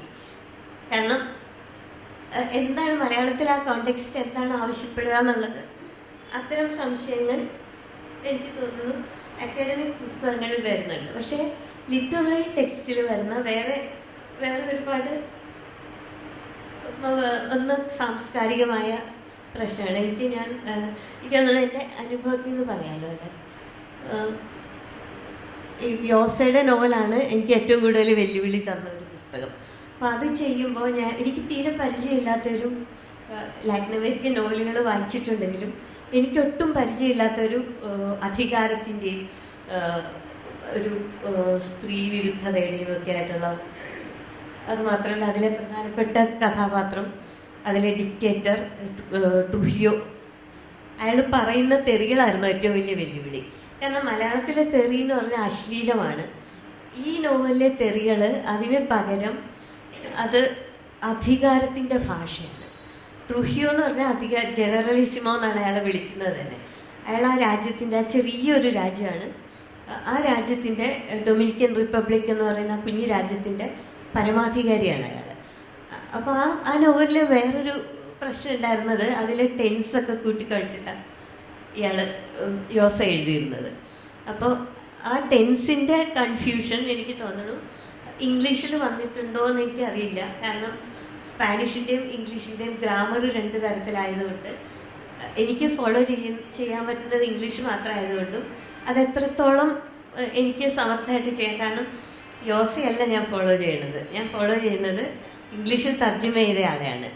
അത് ആയിരിക്കും ഒരുപക്ഷെ മലയാളത്തിൽ വിവർത്തനം ചെയ്യുന്നവരുടെ വേറൊരു പ്രശ്നം. സോഴ്സ് ലാംഗ്വേജിൽ നിന്ന് ഒന്ന് കടന്നിട്ട് മൂന്നാമതൊരു ഭാഷയിലേക്കാണ് നമ്മൾ ചെയ്യുന്നത്. സ്പാനിഷിൽ എഴുതിയ ഒരു പുസ്തകം ഇംഗ്ലീഷിലേക്ക് വിവർത്തനം ചെയ്തിട്ട് ആ വിവർത്തനത്തിൻ്റെ വിവർത്തനമാണ് ഞാൻ ചെയ്യുന്നത്. അപ്പോൾ അതിലെന്തൊക്കെ ചോർന്നു പോയിട്ടുണ്ടെന്ന് എനിക്കറിയില്ല. അതിൻ്റെ ഭീകരത എത്രമാത്രം നിലനിർത്താൻ പറ്റിയെന്ന് എനിക്കറിയില്ല.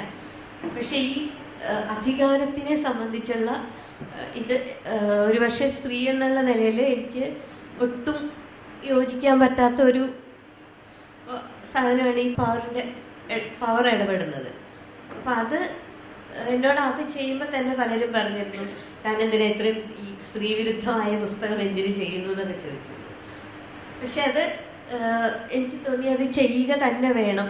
അതിൽ നമുക്ക് പറയാൻ മലയാളത്തിൽ അത് അത്ര ഒരു അതിനെ റെസിസ്റ്റ് ചെയ്യണമെങ്കിൽ അത് പറഞ്ഞു തന്നെ ഇരിക്കണം എന്നുള്ള ഒരു തോന്നലിൽ നിന്നാണ് ഞാൻ ഈ feast of the God translate ചെയ്തത്.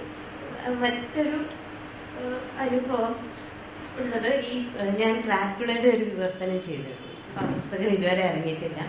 നേരത്തെ പറഞ്ഞ പോലെയുള്ള ഈ ട്രാൻസ്ലേറ്ററിനെ അദൃശ്യമാക്കുന്ന കാര്യം അതേപോലെ ഒരു സംഭവമായിരുന്നു അത്.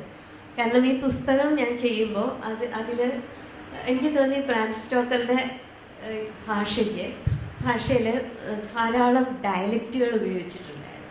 ഡയലക്റ്റുകൾ മാത്രമല്ല, ഒരുപാട് ഡയലക്റ്റുകളും ഉണ്ട്, വ്യക്തി ഭാഷകളും ഉണ്ട്. അപ്പോൾ ആ ഭാഷകൾ അങ്ങനെ തന്നെ ട്രാൻസ്ലേറ്റ് ചെയ്യാതെ ഈ പുസ്തകം കംപ്ലീറ്റ് ആവില്ല എന്ന് തോന്നിയതുകൊണ്ട് ഞാൻ അതിന് സമാനമായ ചില നമ്മുടെ നാട്ടിലെ കേരളത്തിലെ ചില ഡയലക്റ്റുകൾ ഞാൻ ഉപയോഗിച്ചു. അതിലൊരെണ്ണം ഈ വൈപ്പിൻ തുടങ്ങിയ കോസ്റ്റൽ ഏരിയയിൽ ഉപയോഗിക്കുന്ന ചില ഭാഷ, തൃശ്ശൂർ ഭാഷ, ഇങ്ങനെ ചില പ്രത്യേക ഡയലക്റ്റുകളാണ് ഞാൻ ഉപയോഗിച്ചത്. പക്ഷെ അത് ഈ പബ്ലിഷർ പറഞ്ഞത് അവർക്ക് ഒരു സ്റ്റാൻഡേർഡൈസ്ഡ് ലാംഗ്വേജാണ് വേണ്ടത്, ഈ ഭാഷ അവർക്ക് സ്വീകാര്യമല്ല, ഞങ്ങളുടെ എഡിറ്റർമാർ തീരുമാനിക്കും നിങ്ങൾ എന്ത് ഭാഷയിൽ എഴുതണമെന്ന്, അല്ലാതെ നിങ്ങൾ ഉദ്ദേശിക്കുന്നതല്ല എഴുതണത്, ഞങ്ങളത് നോക്കും, ഞങ്ങൾ നോക്കിയിട്ട് ഞങ്ങളുടെ ഒരു രീതിയുണ്ട്, അതിലേക്ക് നിങ്ങളുടെ ഭാഷയെ കൺവേർട്ട് ചെയ്യുന്നതാണ്. ഓക്കെ, ഞാൻ ആ മാനുസ്ക്രിപ്റ്റ് തിരിച്ചു വാങ്ങി. അതിപ്പോൾ ഏതാണ്ട് പബ്ലിഷ് ചെയ്യാറായിട്ടുണ്ട്, ഇതുവരെ അത് പബ്ലിഷ് ചെയ്തിട്ടില്ല. ആ സ്ലാങ്ങോട് കൂടി തന്നെ പബ്ലിഷ് ചെയ്യുന്നുള്ളതുകൊണ്ടാണ് ഞാനത് തിരിച്ചു വാങ്ങിയത്. അപ്പോൾ ആ തരത്തിൽ നമുക്ക് തരുന്ന ഭാഷയുടെ ചില വെല്ലുവിളികൾ, അതുപോലെ തന്നെ സംസ്കാരത്തിൻ്റെ വേറെ ചില കൾച്ചറിനകത്തുള്ള ചില എലിമെൻറ്റ്സ് നമുക്ക് എങ്ങനെയാണ് ട്രാൻസ്ലേറ്റ് ചെയ്യാൻ പറ്റുക, അത് പോസിബിളാണ്. ഒരു ഉദാഹരണത്തിന് എനിക്ക് ഒരു സ്ത്രീവിരുദ്ധമായിരിക്കും, എന്നാൽ പോലും ഒരു സ്ത്രീയെ ഡിസ്ക്രൈബ് ചെയ്യുമ്പോൾ ഓഥർ അതിന് ഒരു മധുര പലഹാരം പോലെ എന്നുള്ള രീതിയിൽ ഒരു വാക്ക് ഉപയോഗിക്കുന്നു. എനിക്ക് അവിടെ പെട്ടെന്ന് എനിക്ക് ഉപയോഗിക്കാവുന്ന വെള്ളലുവ പോലെയെന്നോ അലുവത്തുണ്ടം പോലെയെന്നോ കൽക്കണ്ടം പോലെയെന്നോ ഒക്കെയാണ്.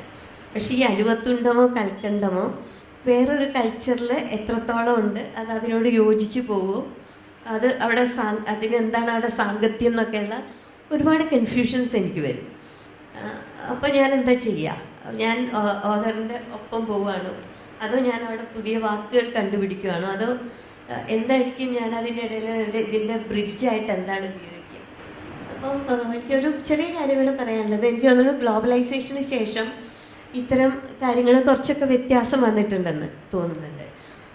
കാരണം ഗ്ലോബലൈസേഷന് മുമ്പ് ഇപ്പോൾ നമ്മൾ എ.കെ. രാമാനുജൻ്റെ വചനങ്ങൾ ട്രാൻസ്ലേറ്റ് ചെയ്തത് വായിക്കുമ്പോൾ നമുക്ക് അതിൽ ചെന്നമല്ലികാർജുന എന്നുള്ളതിന് lord of the white jasmine എന്നാണ് ഉപയോഗിച്ചിരിക്കുന്നത്. അത് കൃത്യം ട്രാൻസ്ലേഷൻ അല്ലാന്ന് പറഞ്ഞ് കേട്ടിട്ടുണ്ട്. പക്ഷെ പിൽക്കാലത്ത് ഈ lord of the white jasmine എന്നുള്ളത് ചെന്നമല്ലികാർജുനൻ എന്ന് തന്നെ ഉപയോഗിച്ച് എഴുതുന്നത് കണ്ടിട്ടുണ്ട്. അപ്പോൾ അങ്ങനെ ഒരു സാധ്യത കൂടിയുണ്ട്, അങ്ങനെ ഒരു രാഷ്ട്രീയം കൂടി അതിന് ഉണ്ടെന്ന് തോന്നുന്നു. ഈ ലോക്കൽ ലാംഗ്വേജിൽ പറയുന്നതിനെ അംഗീകരിക്കാവുന്ന ഒരവസ്ഥ കൂടി ഉണ്ട് എന്ന് തോന്നുന്നു. ഇത്ര പെട്ടെന്ന് പറയാനുള്ളൂ. നന്ദി. എവർക്കും നമസ്കാരം. കേരള സാഹിത്യ അക്കാദമിയുടെ ഈ പ്രോഗ്രാമിന് എന്നെ വിളിച്ചതിൽ ഒരുപാട് നന്ദിയുണ്ട്. ഈ വേദിയിൽ ഞാനിത് രണ്ടാമത്തെ പ്രാവശ്യമാണ് വന്നിരിക്കുന്നത്. എല്ലാവരും പറഞ്ഞതൊക്കെ അറിയാലോ. ട്രാൻസ്ലേഷൻ പറയണത് ഒരു സെക്കൻഡ് സ്റ്റെപ്പ് മാതിരിയാണല്ലോ. അതാണല്ലോ നമ്മളെല്ലാവർക്കും ട്രാൻസ്ലേറ്റർ പറയുമ്പോൾ എല്ലാവരും ചോദിക്കുന്നത് എൻ്റെ കുറച്ച് ബ്രോക്കൺ മലയാളമായിരിക്കും. കാരണം ഞാൻ ജനിച്ചതും വളർന്നതും തമിഴ്നാടാണ്, അമ്മയും അച്ഛനും പാലക്കാടാണ്, അത്രയേ ഉള്ളൂ. പക്ഷേ ലാംഗ്വേജ് ഉണ്ടായിരുന്നത് കൊണ്ടാണ് ഇന്ന് വരെ കുറേ ട്രാൻസ്ലേഷൻസ് ഞാൻ ചെയ്തിട്ടുള്ളത്. ഇപ്പോൾ രണ്ടാനമ്മ എന്നുള്ള ഒരു ഫീലാണ് എനിക്ക് വന്നപ്പോൾ തന്നെ തോന്നിയത്. അങ്ങനെയാണ് ഇത്തരം വേദി ഈ കാലത്ത് മുഴുവൻ നിറഞ്ഞിട്ടുണ്ടെന്ന്. ചുള്ളിക്കാടിന് വേണ്ടിയിട്ടാണെന്ന് അറിയത്തില്ല, അതുണ്ട്, അതില്ലാന്ന് ഞാൻ പറയുന്നില്ല. പക്ഷെ ട്രാൻസ്ലേഷൻ ആകുമ്പോൾ അതിൻ്റെ ആയിട്ട് ഒരു കേൾക്കാൻ പോലും ആൾക്കാരിനെ കുറവ് കാണുമ്പോൾ തന്നെയാണ് ഒരു വിഷമം തോന്നുന്നുണ്ട് ഒരു ആസ് എ ട്രാൻസ്ലേറ്റർ. ബിക്കോസ് എല്ലാവിടെയും എവിടെ ചെന്നാലും ചോദിക്കും, മാഡം ഞങ്ങൾ എഴുതുന്നുണ്ടോ? ഞാൻ എഴുതുന്നത് തന്നെയാണ്, പക്ഷേ ചോദിക്കും നിങ്ങൾ സ്വന്തമായിട്ട് എഴുതുന്നുണ്ടോ എന്ന്. അപ്പോൾ സ്വന്തമായിട്ട് എഴുതുന്നതാണ് അത് ഞങ്ങൾ തന്നെ അംഗീകരിക്കുന്നു, അതാണ് ക്രിയേഷൻ തന്നെയാണ് ഫസ്റ്റ് പ്ലേസ്. പക്ഷേ ഇവരെല്ലാവരും ഫ്രണ്ട്സ് എല്ലാവരും പറയും പോലെ ഇപ്പോൾ കുറച്ചൊരു 15 വർഷത്തിന് ശേഷമാണ് കുറച്ചെങ്കിലും ഒരു ട്രാൻസ്ലേറ്റേഴ്സ്ക്ക് ഒരു അംഗീകാരം കിട്ടാൻ തുടങ്ങിയിട്ടുള്ളതായിരിക്കും. പക്ഷേ ഞാൻ ഓർക്കുന്നു, ട്രാൻസ്ലേഷൻ ഇല്ലെങ്കിൽ, ലിറ്ററേച്ചർ ട്രാൻസ്ലേഷൻ ഇല്ലെങ്കിൽ ഇവിടെ ഒരു വലിയ വരൾച്ചയിലായിരിക്കും വന്നിരിക്കുക. വേൾഡ് മുഴുവനും ലിറ്ററേച്ചറിൽ ഒരു വരൾച്ച വരാതിരിക്കാൻ ഒരൊറ്റ കാരണം ഈ ട്രാൻസ്ലേഷനാണ്. ഈ ട്രാൻസ്ലേഷനിൽ നിന്നുള്ള ഒരു കാര്യമില്ലെങ്കിൽ നമ്മളുടെ ലോകത്തിലെ ഏത് ഭാഷയിലായിരിക്കും നമ്മൾ എത്രത്തോളം പുസ്തകങ്ങൾ നമ്മൾ വായിച്ചിട്ടുണ്ടാകുക. അപ്പോൾ ഈ പറയുന്ന എല്ലാവരും ഇംഗ്ലീഷിൽ നിന്ന് വന്നു, അല്ലെങ്കിൽ west Bengal literature, Indian literature തന്നെ നമ്മളെ സ്വന്തം ഭാഷകളിലേക്ക് വന്നിട്ടുള്ള കുറേ പുസ്തകങ്ങളൊക്കെ വായിച്ച് വളർന്ന ഒരു സാഹചര്യമാണ് നമ്മളെല്ലാവർക്കും ഉള്ളത്. അതുപോലെ തന്നെയാണ് ഇവരെല്ലാവരും ജസ്റ്റ് ഒരു ചെറിയ സെൽഫ് ഇൻട്രൊഡക്ഷൻ പറയുമ്പോൾ തന്നെയാണ് എനിക്കും പറയാനുള്ളത്. എൻ്റെ അമ്മയാണ് എനിക്ക് മലയാളം പഠിപ്പിച്ചത്. തമിഴ്നാട്ടിൽ ചെന്ന് തമിഴ് പഠിക്കുന്ന കുട്ടികൾക്ക് വായന പഠിപ്പിച്ചത് എൻ്റെ അമ്മയാണ്. അപ്പം അങ്ങനെ വായിച്ച് വന്ന ഞങ്ങൾ ഏടത്തിനേത്ത് രണ്ടുപേരും തുടർന്ന് എഴുത്തും ഇതുമായിട്ട് നിൽക്കുമ്പോൾ ഞാനും എൻ്റെ അനിയത്തിയും ഒരുമിച്ച് ഒരു ട്രാൻസ്ലേറ്ററായിട്ട് വരാനുള്ള ഒരു സാഹചര്യം ഉണ്ടായി.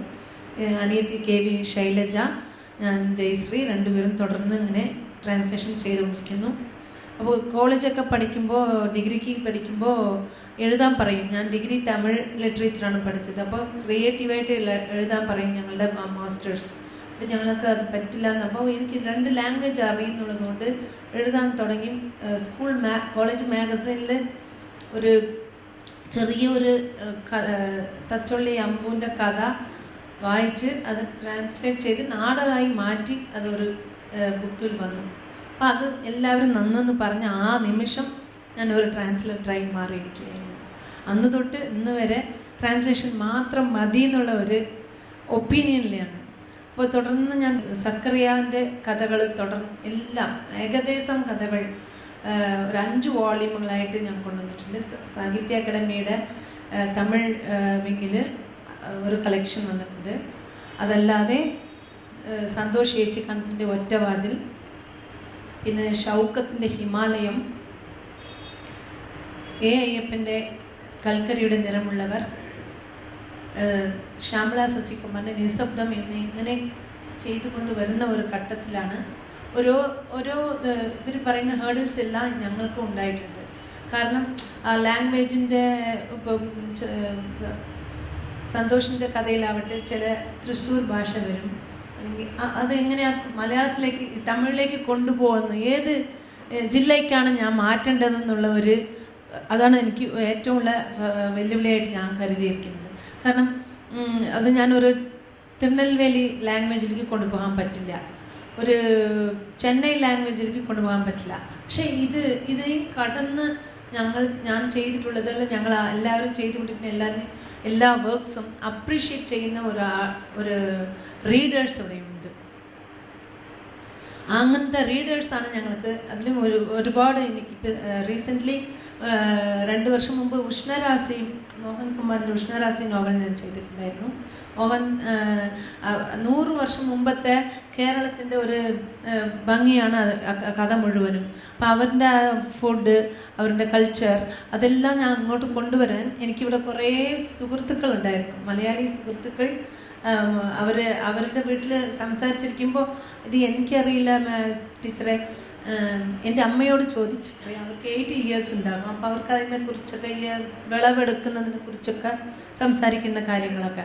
അങ്ങനെ ഒരു work it's also a creation, transcreation ആണെങ്കിലും ഇറ്റ്സ് ആൾസോ എ ക്രിയേഷൻ എന്നുള്ളത്. എനിക്ക് ആ ഉഷ്ണരാശി നോവൽ തീർക്കാൻ 2 വർഷം ഞാൻ എടുത്തു. കംപ്ലീറ്റ് ട്രാൻസ്ലേഷൻ തീർക്കാൻ എനിക്ക് 2 വർഷത്തിൻ്റെ പ്രയത്നം വേണ്ടിയിട്ടുണ്ടായിരുന്നു.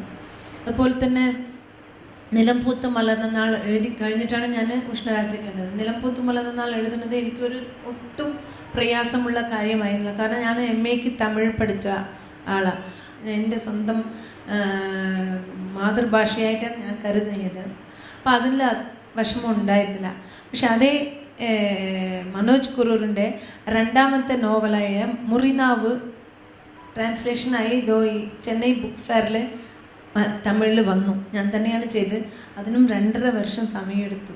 അത് ഫിലോസഫിയും ആ മെഡീവിയൽ സെഞ്ച്വറീസിൻ്റെ കഥയായതുകൊണ്ട് അതിനുള്ള അത്രയും ശ്രമങ്ങളുണ്ടായിരുന്നു. പക്ഷേ അപ്പോൾ അതിൻ്റെ വർക്ക് നമ്മൾക്ക് ഒരു ഫീൽ എപ്പോഴാണ് പ്രിൻറ്റിലേക്ക് പോകാം എന്നുള്ള ഫീൽ വരുമ്പോഴാണ് അത് ഫിനിഷ് ചെയ്യുന്നത്. ഒരു ക്രിയേറ്ററാണെങ്കിൽ എഴുതിയിട്ട കവിതകളോ കഥകളോ അങ്ങ് പ്രസ്സിലേക്ക് കൊടുത്താൽ മതി. ഈ ഡിസൈഡഡ് ദിസ് ഇസ് ഇനഫ് എന്ന് പറഞ്ഞാൽ അത് അങ്ങ് കൊടുക്കാം. പക്ഷെ ഒരു ട്രാൻസ്ലേറ്ററായിട്ട് അത് ചെയ്യാൻ പറ്റില്ലെന്ന് തോന്നുന്നു. അപ്പോൾ അത് ഫുള്ളായിട്ട് ശരി ക്രിയേറ്റീവ് റൈറ്റർ എന്താ എഴുതിയിരിക്കണോ അത് ഇവിടെ എഴുതി എന്നുള്ള ഒരു ബോധം വരുന്ന ആ നാളിൽ അത് പ്രിൻറ്റിലേക്ക് പോകുമായിരിക്കും. അതുകൊണ്ട് തന്നെയാണ് സാർ പറഞ്ഞതുപോലെ രണ്ട് വിഷയങ്ങൾ വരുന്നുണ്ട്. ഒരു കമൻട്രി ആയിട്ട് വരുമ്പോൾ പൗൽ സക്രിയൻ്റെ കണ്ടക്സ്റ്റിന് നിങ്ങൾ രക്തമും സതയുമാ എങ്ങൾക്ക് കൊണ്ടുവന്ന് കൊടുത്തീങ്ക എന്ന് പറയും. എന്ന് വെച്ചാൽ ബ്ലഡ് ആൻഡ് ഫ്ലഷായിട്ട് ഞങ്ങൾ മുഴുവനും പൗൽ സക്രിയ ആരാണ് എന്താണെന്നുള്ളത് നിങ്ങളുടെ തമിഴിൽ ഞങ്ങൾക്ക് പറഞ്ഞു തന്നു എന്ന് പറയും. പോലെ വായിക്കുമ്പോൾ ഇത് വിവർത്തനം പോലെ തന്നെ അറിയുന്നില്ല, റിയലായിട്ട് മലയാളം വായിക്കും പോലെ തന്നെ മലയാളം കൾച്ചർ അറിയുന്നുണ്ട് ഞങ്ങൾക്ക് എന്നൊക്കെ പറയും. അപ്പോൾ അതൊക്കെ ഞങ്ങൾക്ക് ഒരു ബൂസ്റ്റായിട്ടാണ് ഞങ്ങൾ കരുതുന്നത്. ഒരു 10 വർഷം മുമ്പ് 12 വർഷം മുമ്പ് എഴുതിയവർക്ക് അതിൻ്റെ ഒരു ചെറിയ നോട്ട് എടുത്തിട്ട് ഇപ്പടി എഴുതിയിരിക്കീങ്ക മാഡം நல்லா இருக்குது എന്ന് പറയുമ്പോൾ അതായിരിക്കും ഞങ്ങൾക്കൊരു വലിയ ഒരു ബൂസ്റ്റായിട്ട് കാണാൻ പറ്റുന്നത്. അതിൻ്റെ ആയിട്ടാണ് അത് നിലംപൊത്തുമല നന്നാൾ നോവലിന് കേന്ദ്രീയ സാഹിത്യ അക്കാദമി അവാർഡും കൂടി 2019 എനിക്കതിൽ കിട്ടിയിട്ടുണ്ടായിരുന്നു. ഞങ്ങൾക്ക് ഞാൻ പറയാൻ ഇത്രയും ഉള്ളൂ. എന്നുവെച്ചാൽ ഈ ട്രാൻസ്ലേഷനിലുള്ള ആ പുസ്തകം ചിലർക്ക് പുസ്തകം തന്നെ വാങ്ങാൻ ഇഷ്ടപ്പെടില്ല. ട്രാൻസ്ലേഷൻ അല്ലേ അതിലെന്താ അത്രയുള്ളത് എന്ന് ഞങ്ങളുടെ അടുത്ത് ചോദിക്കുന്ന കുറേ റീഡേഴ്സ് ഉണ്ട്. അതൊന്നും വലിയ കാര്യമല്ല എന്നുള്ളതായിട്ട്. പക്ഷെ അങ്ങനെയല്ല, അതിൽ കൂടുതൽ അതിൻ്റെ ജസ്റ്റ് ഒരു ക്രിയേറ്റീവ് റൈറ്ററായിട്ട് തന്നെ മാറുകയാണ് ഇവിടെ ഒരു ട്രാൻസ്ലേറ്റർ. അങ്ങനെ മാറുന്ന ഒരു സാഹചര്യമാണ് ആ ഒരു ബുക്ക് അങ്ങ് പുറത്ത് വരുമ്പോൾ നമ്മൾ റൈറ്ററിൻ്റെ കണ്ണാടി വഴി ഈ ലോകത്തിനെ അടുത്ത ഒരു ലാംഗ്വേജിലേക്ക് കൊണ്ടുപോകുന്നു എന്നുള്ളതാണ് ഇവിടെ. ആ കണ്ണാടി കൂടെ കാണുന്ന ഇനിയൊരു വ്യൂവർ, ദറ്റ് ഈസ് ഈ തമിഴ് അല്ലെങ്കിൽ വേറെ ഏതെങ്കിലും ഭാഷകളിലെ ട്രാൻസ്ലേറ്റേഴ്സ് റീഡേഴ്സ് ആ കണ്ണാടി പറയുന്നത് ഈ ട്രാൻസ്ലേഷനാണ്. അത് അത്രയും ആവശ്യമാണ്. ഞാൻ തുടർന്ന് ഒരു 5-6 വർഷം, കാരണം അശോകൻ ചെറിവിൽ സാറിന് അറിയാം, ട്രാൻസ്ലേറ്റേഴ്സ് ഞാൻ ഒരു തമിഴ്നാട്ടിൽ ജനിച്ചു വളർന്ന ഒരു മലയാളിയായ ഒരു ട്രാൻസ്ലേറ്ററാണ്. എനിക്കിവിടെ ചോദിക്കാനുള്ളത്, ഇവിടെ കാണുന്ന ഇവിടെ ഇരിക്കുന്ന എല്ലാവരും ഇംഗ്ലീഷിൽ നിന്നൊക്കെ വന്നിട്ടുള്ളവരാണ്. ഞാൻ ഇവിടെ കാണുന്ന ആരെങ്കിലും ഒരാൾക്ക് ഒരു മലയാളവും തമിഴും അറിയണമെങ്കിൽ എന്തുകൊണ്ട് നിങ്ങൾ തമിഴിൻ്റെ സാഹിത്യങ്ങളെ മലയാളത്തിലേക്ക് കൊണ്ടുവരാൻ ശ്രമിച്ചുകൂടാ? ഞാനും അനിയത്തിയും എല്ലാ വേദികളിലും തമിഴ്നാട്ടിൽ നിന്ന് വന്ന എല്ലാ സാഹചര്യത്തിലും ഞങ്ങൾ ചോദിക്കുന്നത് അതാണ്. കേരള സാഹിത്യ അക്കാദമി ഉൾപ്പെടെ ആ പണി ഇന്നും കുറച്ച് കൂടുതലായിട്ട് കൊണ്ടുവരാമെന്നാണ്. എന്നുവെച്ചാൽ തമിഴ് കോണ്ടംപററി തമിഴ് റൈറ്റിംഗ് എങ്ങനെയുണ്ട് എന്നുള്ളത് കോണ്ടംപററി മലയാളി റീഡേഴ്സിന് എത്തിയിട്ടില്ല എന്നാണ് എൻ്റെ അഭിപ്രായം, ഞങ്ങളുടെ അഭിപ്രായം. കാരണം അപ്ഡേറ്റഡ് ആയിട്ടുള്ള തമിഴ് റൈറ്റിംഗ് ഇന്നും മലയാളി സമൂഹത്തിന് അറിഞ്ഞിട്ടില്ല എന്നാണ് ഞാൻ ഉദ്ദേശിക്കുന്നത്. കാരണം അവിടെ നിന്ന് കുറേ പേര് എഴുതി വരുന്ന എസ് രാമകൃഷ്ണൻ അവരൊക്കെ സാഹിത്യ അക്കാദമി അവാർഡ് വിന്നേഴ്സാണ്. അവരുടെ ഒന്നും പുസ്തകങ്ങളൊന്നും ഇവിടെ ഇറങ്ങിയിട്ടില്ല. ബട്ട് മുറിനാവും കഴിഞ്ഞ വർഷം വന്ന മുറിനാവിൻ്റെ വിവർത്തനം ഇപ്പോൾ തമിഴ്നാട്ടിൽ എത്തിക്കഴിഞ്ഞു. അതുപോലെ തന്നെ പ്രസൻ്റ്ലി എന്താ ഇവിടെ നടക്കണമെന്നുള്ളത് തമിഴ് വ്യൂവേഴ്സ് നോക്കുന്നുണ്ട്, തമിഴ് റീഡേഴ്സ് നോക്കുന്നുണ്ട്. അത് ഒരു സഹോദരികളോട് ഞാൻ ചോദിക്കുന്ന ഒരു അഭ്യർത്ഥനയാണ്. എൻ്റെ ഈ ഒരു ആവശ്യം നിങ്ങൾ ചെയ്യുമ്പോൾ പരസ്പരം 2 ലാംഗ്വേജിനും ഇന്നും കൂടുതൽ ലിറ്ററേച്ചർ വന്ന് എത്തുന്നുള്ള പ്രതീക്ഷയോട് നിർത്തി. എല്ലാവർക്കും നമസ്കാരം. ഞാൻ ഷാഫി ചെറുമാവലായി. ഞാൻ തമിഴിൽ നിന്ന് നേരിട്ട് മലയാളത്തിലേക്ക് വിവർത്തനം ചെയ്യുന്ന വ്യക്തിയാണ്. 25ഓളം പുസ്തകങ്ങൾ വിവർത്തനം ചെയ്ത് കഴിഞ്ഞു. 5 കേന്ദ്ര സാഹിത്യ അക്കാദമി അവാർഡ് കിട്ടിയ പുസ്തകങ്ങൾ അവർക്ക് വേണ്ടി തന്നെ ചെയ്തിട്ടുണ്ട്. പെരുമാൾ മുരുകൻ്റെ അർദ്ധനാരി സീരീസിലെ 2 പുസ്തകങ്ങൾ, അർദ്ധനാരി, ആലവാഴൻ, ഇതും ഞാൻ മലയാളത്തിലേക്ക് വിവർത്തനം ചെയ്തിട്ടുണ്ട്. വിവർത്തകരെയും വിവർത്തനത്തെയും 2ാം കിട സാഹിത്യവും സാഹിത്യകാരന്മാരായി കൊണ്ടിരുന്ന ആ കാലഘട്ടത്തിൽ എഴുത്തിലേക്ക് കടന്നവനെന്നാണ് ഞാൻ. 85 കാലഘട്ടം മുതൽ സ്വന്തമായി തമിഴ് പഠിച്ച്, ഒരു ആധികാരികതയില്ല, സ്വന്തമായി തമിഴ് പഠിച്ച് കഥകൾ വിവർത്തനം ചെയ്ത് വാരികൾ പ്രസിദ്ധീകരിച്ചുകൊണ്ട് സാഹിത്യരംഗത്ത് കടന്നു വന്നവനാണ് ഞാൻ. വിവർത്തനത്തെയും വിവർത്തകരെയും രണ്ടാം തരക്കായി കാണുന്ന എന്തുകൊണ്ടെന്നാണ് മനസ്സിലായി. ഇപ്പോൾ അതിനൊക്കെ മാറ്റം വന്നിട്ടുണ്ട്. വിവർത്തനമില്ലെങ്കിൽ ലോക സാഹിത്യത്തെയും ഇന്ത്യൻ ഭാഷാ സാഹിത്യത്തെയും നമ്മൾ എങ്ങനെയാണ് മനസ്സിലാക്കുക? അതുള്ളതുകൊണ്ടാണല്ലോ നമ്മൾ ലോക സാഹിത്യത്തെയും ഇന്ത്യൻ സാഹിത്യത്തെയും മനസ്സിലാക്കിക്കൊണ്ടിരിക്കുന്നത്, വായിക്കുകയും ചെയ്യുന്നത്. അപ്പോൾ വിവർത്തനവുമായി ബന്ധപ്പെട്ട് ചർച്ചകൾ വരുമ്പോൾ സാധാരണയായി മുന്നോട്ട് വെക്കുന്ന വിഷയമാണ് വിവർത്തനത്തിലെ വെല്ലുവിളികൾ എന്നത്. നമ്മൾ കാലകാലമായി കേട്ടുവരുന്ന ഒന്നാണത്. വിവർത്തനം കരുത്തുറ്റ ഒരു സർഗാത്മക മേഖലയായി ഇപ്പോൾ അംഗീകരിക്കപ്പെടുന്നുണ്ട്. ഒരു ഭാഷയിലെ കൃതി മാത്രമല്ല, ഒരു സംസ്കാരം കൂടിയാണ് നമ്മൾ വിവർത്തനത്തിലൂടെ നമ്മളെ ഭാഷയിലേക്ക് കൊണ്ടുവരുന്നത്. അവിടുത്തെ ആചാരം, ഭക്ഷണം, ഇവിടുത്തെ വസ്ത്രരീതി, ഇതൊക്കെയാണ് വിവർത്തനത്തോടെ നമ്മൾ മറ്റൊരു ഭാഷയിൽ നിന്ന് നമ്മുടെ ഭാഷയിലേക്ക് കൊണ്ടുവരുന്നത്. ഒരു ഭാഷയിൽ നിന്ന് മറ്റു ഭാഷയിലേക്ക് വിവർത്തനം ചെയ്യുമ്പോൾ ലക്ഷ്യഭാഷ നേരിടുന്ന പ്രശ്നങ്ങൾ പ്രധാനമായും മൂലകൃതിയിലെ ഒരു വാക്കിന് തുല്യമായ അർത്ഥത്തിനപ്പുറം ആ വാക്കിലടങ്ങിയിരിക്കുന്ന സാംസ്കാരികമായ സത്തയും ആ സത്തയെ എങ്ങനെ പ്രകടിപ്പിക്കാം എന്നതുമാണ്. ഒരു വാചകഘടനയ്ക്ക് പോലും ഒരു പരിക്കും പറ്റാതെ ശ്രദ്ധാപൂർവം ചെയ്യേണ്ട ഒരു പ്രവൃത്തിയാണ് വിവർത്തനം. വളരെ വെല്ലുവിളി നിറഞ്ഞ ഒരു മേഖലയാണ് വിവർത്തന മേഖല. ഒരു കൃതി മുന്നോട്ട് വെക്കുന്ന ആശയലോകത്തെ കഴിവിൻ്റെ പരമാവധി ഭംഗിയോടെ വിവർത്തനം ചെയ്യാനാണ് നമ്മൾ ശ്രമിക്കുന്നത്. വിവർത്തനം എന്നത് വാചകങ്ങളെ അപ്പാടെ നമ്മുടെ ഭാഷയിലേക്ക് പകർത്തിവെക്കല്ല, അതൊരു സ്വതന്ത്ര ആവിഷ്കാരമാണ്. വിവർത്തന വേളയിൽ ഭാഷാപരമായ വെല്ലുവിളികൾ കാര്യമായി നേരിടേണ്ടി വരും. ഏതെങ്കിലും വൈകാരിക സവിശേഷ സന്ദർഭത്തെ അതേ ഭാവതീവ്രതയോടെ വിവർത്തനം ചെയ്യുക എന്നതാണ് കൂടുതൽ വെല്ലുവിളി ഉയർത്തുന്നത്. പലപ്പോഴും കൃത്യമായ ഒരു വാക്കിനും ഭാഷാന്തരത്തിനും വളരെ നാൾ ധ്യാനിച്ചിരിക്കേണ്ട അവസ്ഥ വരും. ഒരു ഭാഷയിൽ തന്നെ പ്രാദേശിക ഭാഷകൾ പലതായിട്ടുണ്ട്. തമിഴിൽ നിന്നെടുക്കാം. തമിഴിൽ കൊങ്കുനാട്ടിലെ ഭാഷയല്ല ചെന്നൈയിൽ സംസാരിക്കുന്നത്, ചെന്നൈയിലെ ഭാഷയല്ല മധുരയിൽ. അപ്പോൾ പ്രാദേശിക ഭാഷകൾ വിവർത്തനം ചെയ്യുമ്പോൾ നമ്മൾ ധാരാളം വെല്ലുവിളികൾ നേരിടുന്നു. നമ്മൾ കേട്ടിട്ടും വായിച്ചറിഞ്ഞിട്ടുമില്ലാത്ത ഭാഷയിലാണ് പ്രാദേശിക ഭാഷകളിലെ കൃതികൾ ചെയ്യുന്നത്. അപ്പോൾ നമ്മളതിനെ ഒന്നുകിൽ ഗ്രന്ഥകാരനുമായി നേരിട്ട് സംസാരിച്ച് അതിൻ്റെ അർത്ഥം മനസ്സിലാക്കി എഴുതേണ്ടി വരും, അല്ലെങ്കിൽ 3-4 തവണ വായിച്ച് മനസ്സിലാക്കി അതിൻ്റെ ഉള്ളടക്കം മനസ്സിലാക്കി നമ്മളുടെ ഭാഷയിലേക്ക് നമ്മുടെ ആ കൃതിക്ക് ഒരു പൂർണ്ണമേൽക്കാതെ വാക്കുകൾ കണ്ടെത്തി നമ്മളത് ചെയ്യേണ്ടി വരുന്നു. അങ്ങനെയുള്ള വെല്ലുവിളികളൊക്കെ മൂലമാണ് ഇപ്പോൾ വിവർത്തനത്തിലേക്ക് കൂടുതൽ പേരും കടന്നു വരാത്തതെന്നാണ് എനിക്ക് തോന്നുന്നത്. ഇന്ന് ധാരാളം നിഘണ്ടുകൾ, ഡിക്ഷണറികളുണ്ട്. പക്ഷേ തമിഴിൽ കന്നഡത്തിൽ നിന്നോ അല്ലേ ബംഗാളിൽ നിന്നോ ഡിക്ഷണറികളുണ്ടോ എന്ന് എനിക്ക് പറയാനറിയില്ല. ഹിന്ദിയിലും ഇംഗ്ലീഷിലൊക്കെ ഉണ്ട്. തമിഴ് ഇംഗ്ലീഷ് ഡിക്ഷണറി ഉണ്ട്.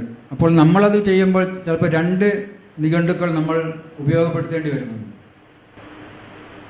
നമ്മുടെ സംസാര ഭാഷയിൽ ഉപയോഗിക്കുന്ന വാക്ക് തന്നെയാണോ ആ നിഘണ്ടുവിൽ ഉള്ളത് എന്ന് നമുക്ക് പറയാനാവത്തില്ല.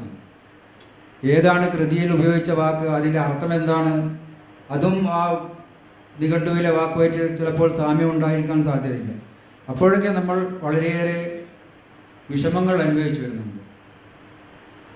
അടിസ്ഥാനപരമായി നമ്മൾ വിവർത്തനം ചെയ്യുന്നത് തന്നെ ഭാഷയിലെ സാംസ്കാരികമായ പരിസരത്തെ മറ്റൊരു ഭാഷയിലേക്ക് പറിച്ചുകൊണ്ടാണ്. പ്രാദേശികമായ ഗ്രാമീണ വാക്കുകൾ വിവർത്തനം ചെയ്യുക എന്നത് വലിയ വെല്ലുവിളി തന്നെയാണ് ഞാൻ മുമ്പ് പറഞ്ഞു കഴിഞ്ഞത്. തമിഴിൽ ഞാൻ വായിച്ചൊരു കഥയിൽ തോപ്പിൽ മുഹമ്മദ് മീരാൻ്റെ ഒരു കഥയിൽ വരുന്ന ഒരു വാക്കാണ് തൂമ കുടിച്ച പായലയാണ്. നമ്മൾ ഇതുവരെ കേൾക്കാത്ത ഒരു ഭാഷയായിരുന്നത്. അത് മലയാളത്തിൽ എങ്ങനെയാണ് അതിൻ്റെ അർത്ഥം എനിക്കറിയില്ലായിരുന്നു. ഞാൻ അദ്ദേഹത്തോട് ചോദിച്ചപ്പോൾ അദ്ദേഹം പറഞ്ഞത് ആർത്തവരക്തം കുടിച്ച ചെക്കാണ്. നമ്മളതെങ്ങനെയാണ് മലയാളത്തിലേക്ക് കൊണ്ടുവരിക?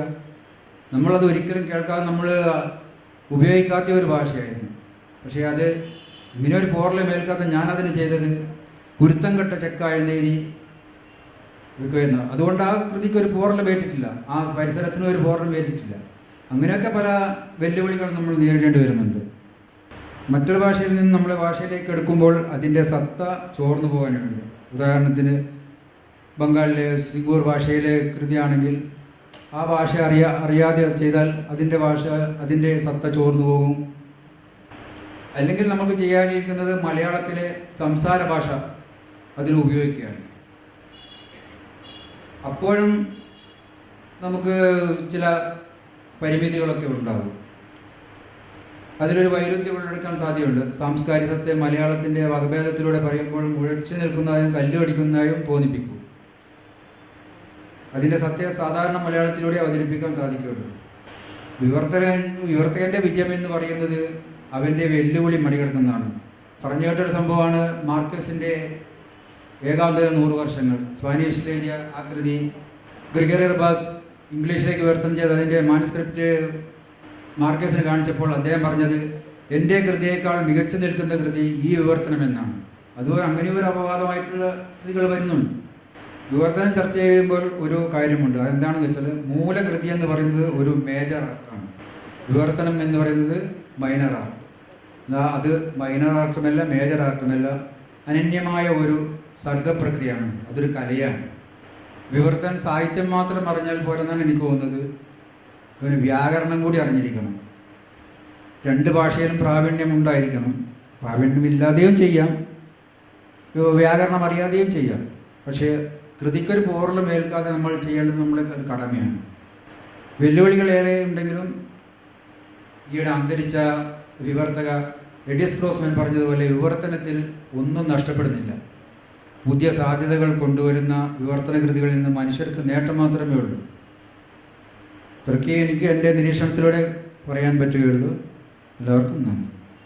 ജയശ്രീ മാഡം ചോദിച്ച ചോദ്യത്തിന് ഉത്തരം പറഞ്ഞിട്ടുണ്ടാവുന്നതുകൊണ്ട് എന്തായാലും സമയം അത്രയേ ഉള്ളൂ, സമയപരിമിതി ഉള്ളതുകൊണ്ട് പലതും നമുക്ക് വിയോജിക്കാം. നമ്മൾ പറഞ്ഞ പാനലിസ്റ്റുകൾ ഞാനെന്നെ പലതിനോട് വിയോജിക്കുന്നുണ്ട്. മൈനർ ആർട്ട് എന്ന് പറയുന്നത് ഇനി അതൊരു കാലഹരണപ്പെട്ട അവസരം അവസാനിപ്പിച്ചതുപോലെയുള്ള ഇതായിരിക്കണം. വിവർത്തനമില്ലെങ്കിൽ ഉംബർട്ടോ ഇക്കോ പറയുന്നുണ്ട് യൂറോപ്പിന്റെ ഭാഷ എന്ന് പറയുന്നത് ട്രാൻസ്ലേഷനാണ് എന്നുള്ളത്. അതുപോലെ നമ്മുടെ ഭാഷ എന്നുള്ളത് തീർച്ചയായും വിവർത്തനം തന്നെയാണ്. കാരണം വിവർത്തനം ഇല്ലെങ്കിൽ ഇത്രയും ബഹുസ്വരമായ സമൂഹത്തിൽ നമുക്ക് ജീവിക്കാൻ പോലും പറ്റില്ല.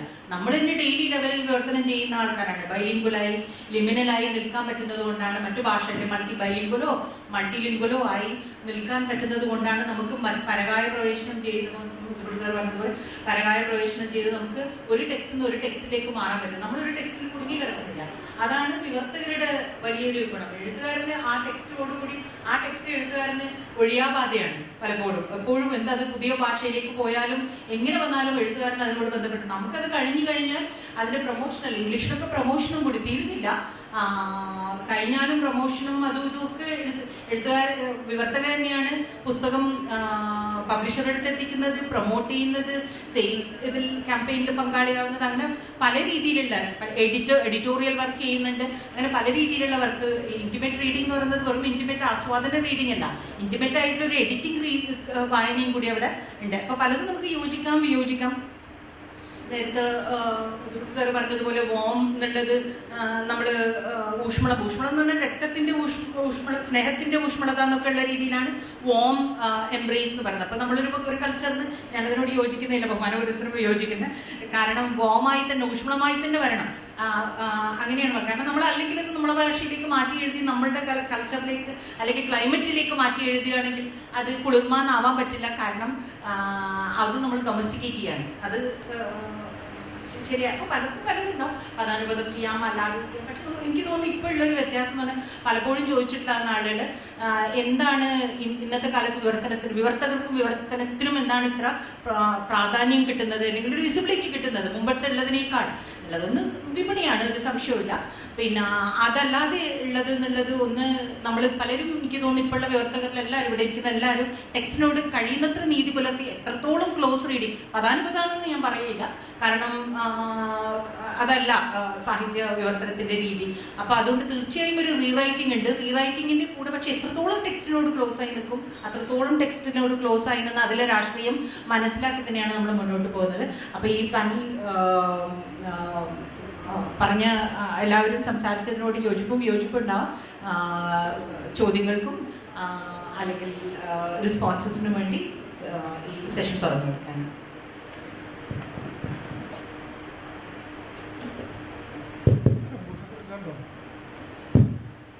സാറ് പിന്നെ യൂണിവേഴ്സിറ്റി ട്രാൻസ്ലേഷൻ പറഞ്ഞത്, അതായത് സ്റ്റോപ്പുകളില്ലാതെ റോമില്ലാതെ അതുപോലെ മലയാളത്തിലെ KP നവകുമാറിൻ്റെ കഥ ഞാനൊന്ന് ഇംഗ്ലീഷിലേക്ക് ട്രാൻസ്ലേറ്റ് നോക്കി, അതും ഇതുപോലെയാണ്. സ്ട്രീം ഓഫ് കോൺഷ്യസ്നസ് ആണ്. പുസ്തകത്തിൻ്റെ കോമയില് വളരെ ലെങ്തി ലേബൽ ടൈം സെൻറ്റൻസസ്. അങ്ങനെയുള്ള ഒരു ട്രാൻസ്ലേഷൻ, അങ്ങനെയുള്ള ഒരു പുസ്തകത്തിൽ മലയാളീകരിക്കുമ്പോൾ ഉണ്ടാകുന്ന ഏറ്റവും വലിയ പ്രശ്നം എന്താണ്? അത് ലിംഗ്വിസ്റ്റിക് പ്രശ്നമാണോ, സാംസ്കാരികമായിട്ടുള്ള എന്തെങ്കിലും പ്രശ്നമാണോ? എന്താണ് സാറിൻ്റെ അഭിപ്രായം?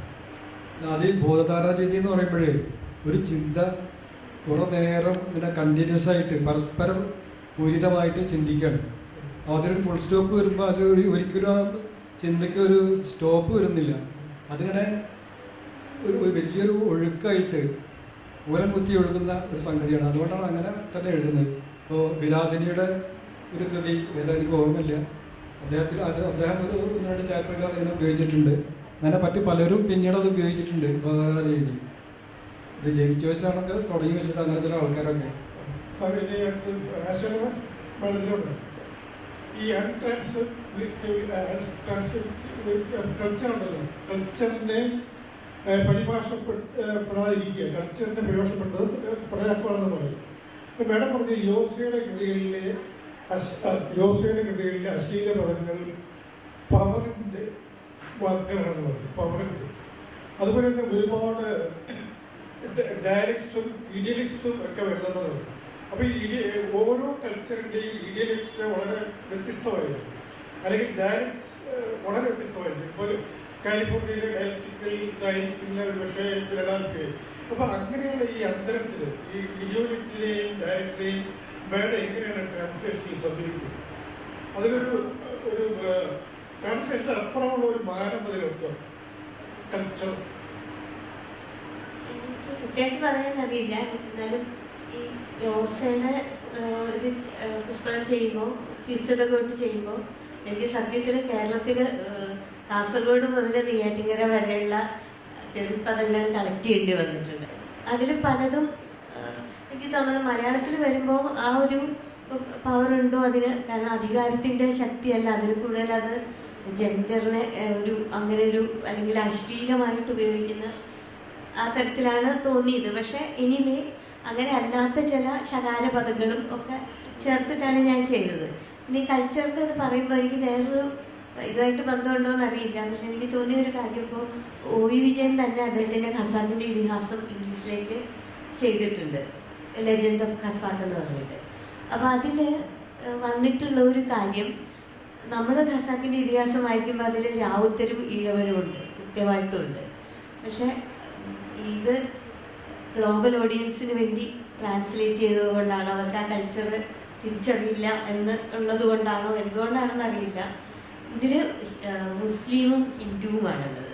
ചില സ്ഥലത്ത് അത് താഴ്ന്ന ജാതിയിലുള്ള എന്ന് വിതിൻ ബ്രാക്കറ്റ് അങ്ങനെ ഒരു പ്രയോഗം നടത്തിയിട്ടുണ്ട്. അതേസമയം നമുക്ക് ആ ഇഴവൻ്റെ കൊച്ചു ഭാഷയാണ് അല്ലെങ്കിൽ രാവുത്തരുടെ ഭാഷയാണ് ഖസാക്കിൻ്റെ ഇതിഹാസത്തെ വായിക്കുമ്പോൾ നമുക്ക് അതിനോട് അടുപ്പിക്കുന്നതെങ്കിൽ ആ ഒരു എലമെൻറ്റ് അതിലേക്ക് വിവർത്തനം ചെയ്യാൻ പറ്റിയിട്ടില്ല എന്ന് തോന്നുന്നു. അതുപോലെ തന്നെ അയ്യപ്പണിക്കർ സാറിൻ്റെ ഒരു കടുക്ക എന്ന് പറഞ്ഞ കവിത സാറ് തന്നെ ട്രാൻസ്ലേറ്റ് ചെയ്തിട്ടുണ്ട്. ടോൾനട്ട് എന്നാണ് കടുക്കയ്ക്ക് പറയുന്നത്. കടുക്കയുടെ പ്രത്യേകതകൾ എന്താണെന്ന് മലയാളികൾക്കറിയാം. പക്ഷെ ആ പറയുന്ന പ്രത്യേകതകളിൽ കയ്പല്ലാതെ വേറൊന്നും ഗവൺമെൻറ്റിനുണ്ടെന്ന് തോന്നുന്നില്ല. എനിക്കറിയില്ല അതിൻ്റെ ഉത്തരമായോന്ന്.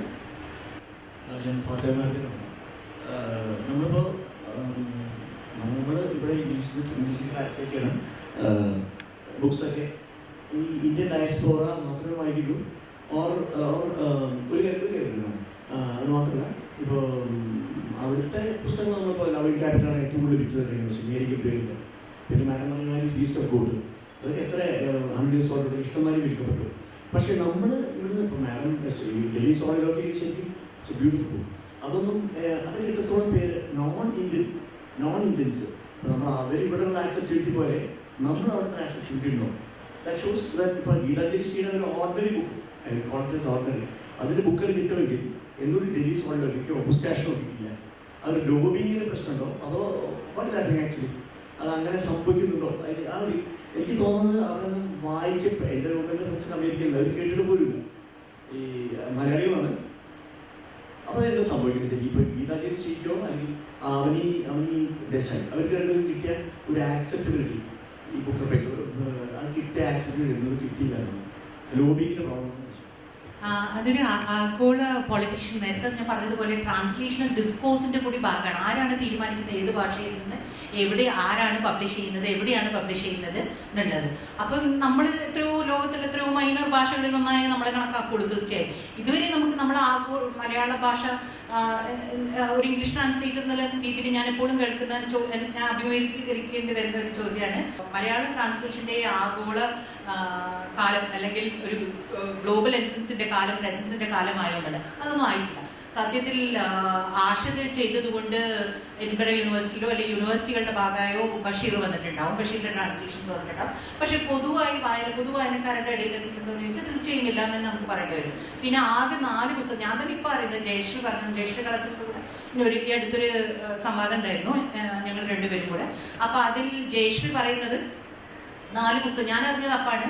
ഞാൻ ചെയ്ത പ്രൊഫസ്റ്റ് മാൻ എന്നുള്ള പുസ്തകം ആദ്യം വന്നിരുന്നു അത്രേ, US പ്രസിദ്ധീകരിച്ചിട്ട്. പക്ഷേ US പ്രസിദ്ധീകരിച്ച് ആരും അറിയില്ല, അതിൻ്റെ പ്രൊമോഷനോ. ഇവിടെ അത് ഭയങ്കരമായിട്ട് പ്രൊമോട്ട് ചെയ്യും. ഇപ്പോൾ ഇവിടെ ഒരു പുസ്തകം വരികയാണെങ്കിൽ ട്രാൻസ്ലേഷൻ, ഇംഗ്ലീഷ് ട്രാൻസ്ലേഷൻ വരികയാണെങ്കിൽ, കാരണം വിപണിയാണല്ലോ.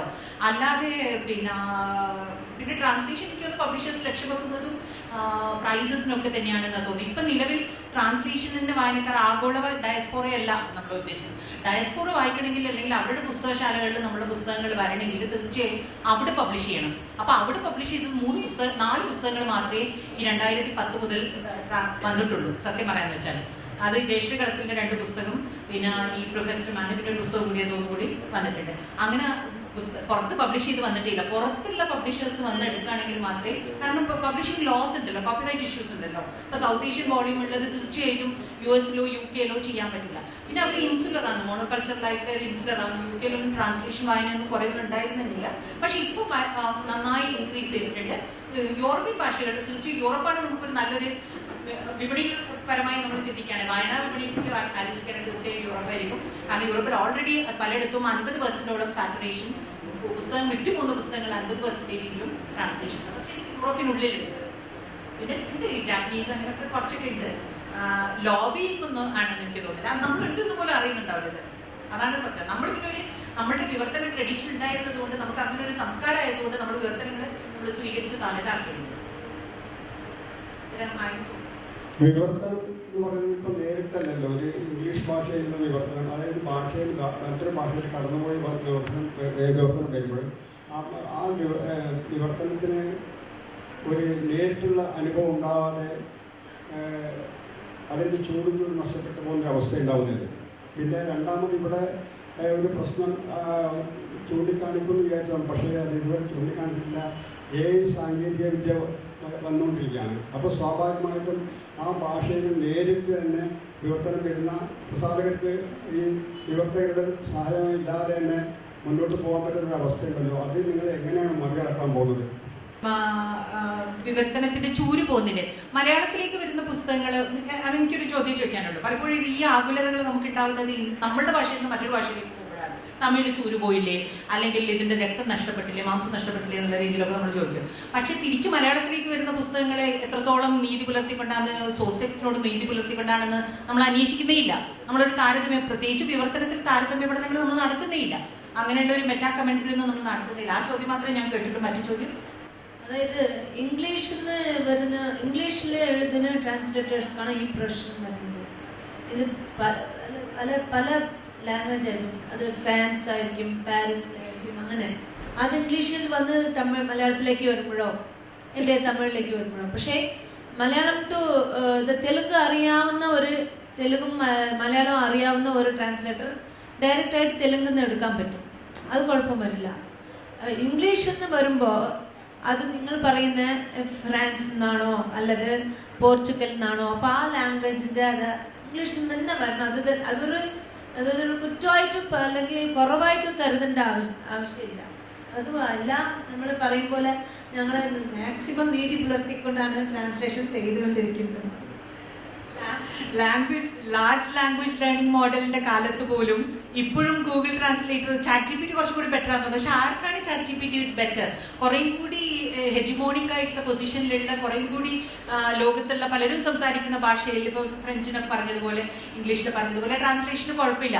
പക്ഷെ നമ്മളെപ്പോലെ മൈനർ ലാംഗ്വേജസിൽ ഇപ്പോൾ നിങ്ങളൊന്ന് ഗൂഗിൾ ട്രാൻസ്ലേറ്റ് ഇട്ട് നോക്കിയാൽ മതി. ഒരു നോൺ ഫിക്ഷൻ ഇട്ടാൽ പോലും നമ്മളുടെ ഇന്റർവെൻഷൻ വേണം. ഇപ്പൊ തൽക്കാലം ഇപ്പൊ ഏതായാലും വിവർത്തകർക്ക് വലിയ ബുദ്ധിമുട്ടൊന്നും ഇല്ല. എന്തായാലും നമ്മളടുത്ത് ഇപ്പം എത്തൂല. ഈ സെഷനിൽ പങ്കെടുത്ത വ്യത്യസ്ത കോണുകളിൽ നിന്ന് സംസാരിച്ച വളരെ പ്രഗത്ഭരായ പല ഭാഷകളിൽ നിന്നും പല ജാനേഴ്സിൽ നിന്നും ട്രാൻസ്ലേറ്റ് ചെയ്ത എൻ്റെ സഹ പാനലിസ്റ്റുകൾക്ക് പ്രത്യേകം നന്ദി. സമയം കിട്ടാഞ്ഞതിന് എല്ലാവരോടും ആദ്യമേ തന്നെ ഒന്നുകൂടി ക്ഷമ ചോദിക്കുന്നു. ഇതിൽ വിവർത്തനത്തിന് ആളുകൾ കുറവായിരുന്നു എന്ന് ടീച്ചർ സങ്കടം പറഞ്ഞു. പക്ഷെ ആളുകൾ എത്ര കുറഞ്ഞാലും സാരിയില്ല, വിവർത്തനം ആ മുന്നോട്ടേക്കുള്ള പാതയിൽ തന്നെ തുടർന്നോളൂ. ഇനിയൊരു കാലം വരുമ്പോൾ ഇതിലും ആളുണ്ടാവും എന്നുള്ളത് നമുക്ക് ഒരു സംശയമില്ല. അപ്പം അതുകൊണ്ട് ഇരുന്ന് പരിമിതരായ ആൾക്കാരാണെങ്കിലും ഓഡിയൻസ് ആണെങ്കിലും ചോദ്യങ്ങൾ ചോദിച്ച് എൻഗേജ് ചെയ്ത എല്ലാ ഓഡിയൻസിലും എല്ലാവർക്കും നന്ദി. ഇങ്ങനെ ഒരു വേദി ഒരുക്കി തന്ന സാഹിത്യ അക്കാദമിക്ക് ഭാരവാഹികൾക്ക് ഞങ്ങളുടെ ഹൃദയം നിറഞ്ഞ നന്ദി. Thank you.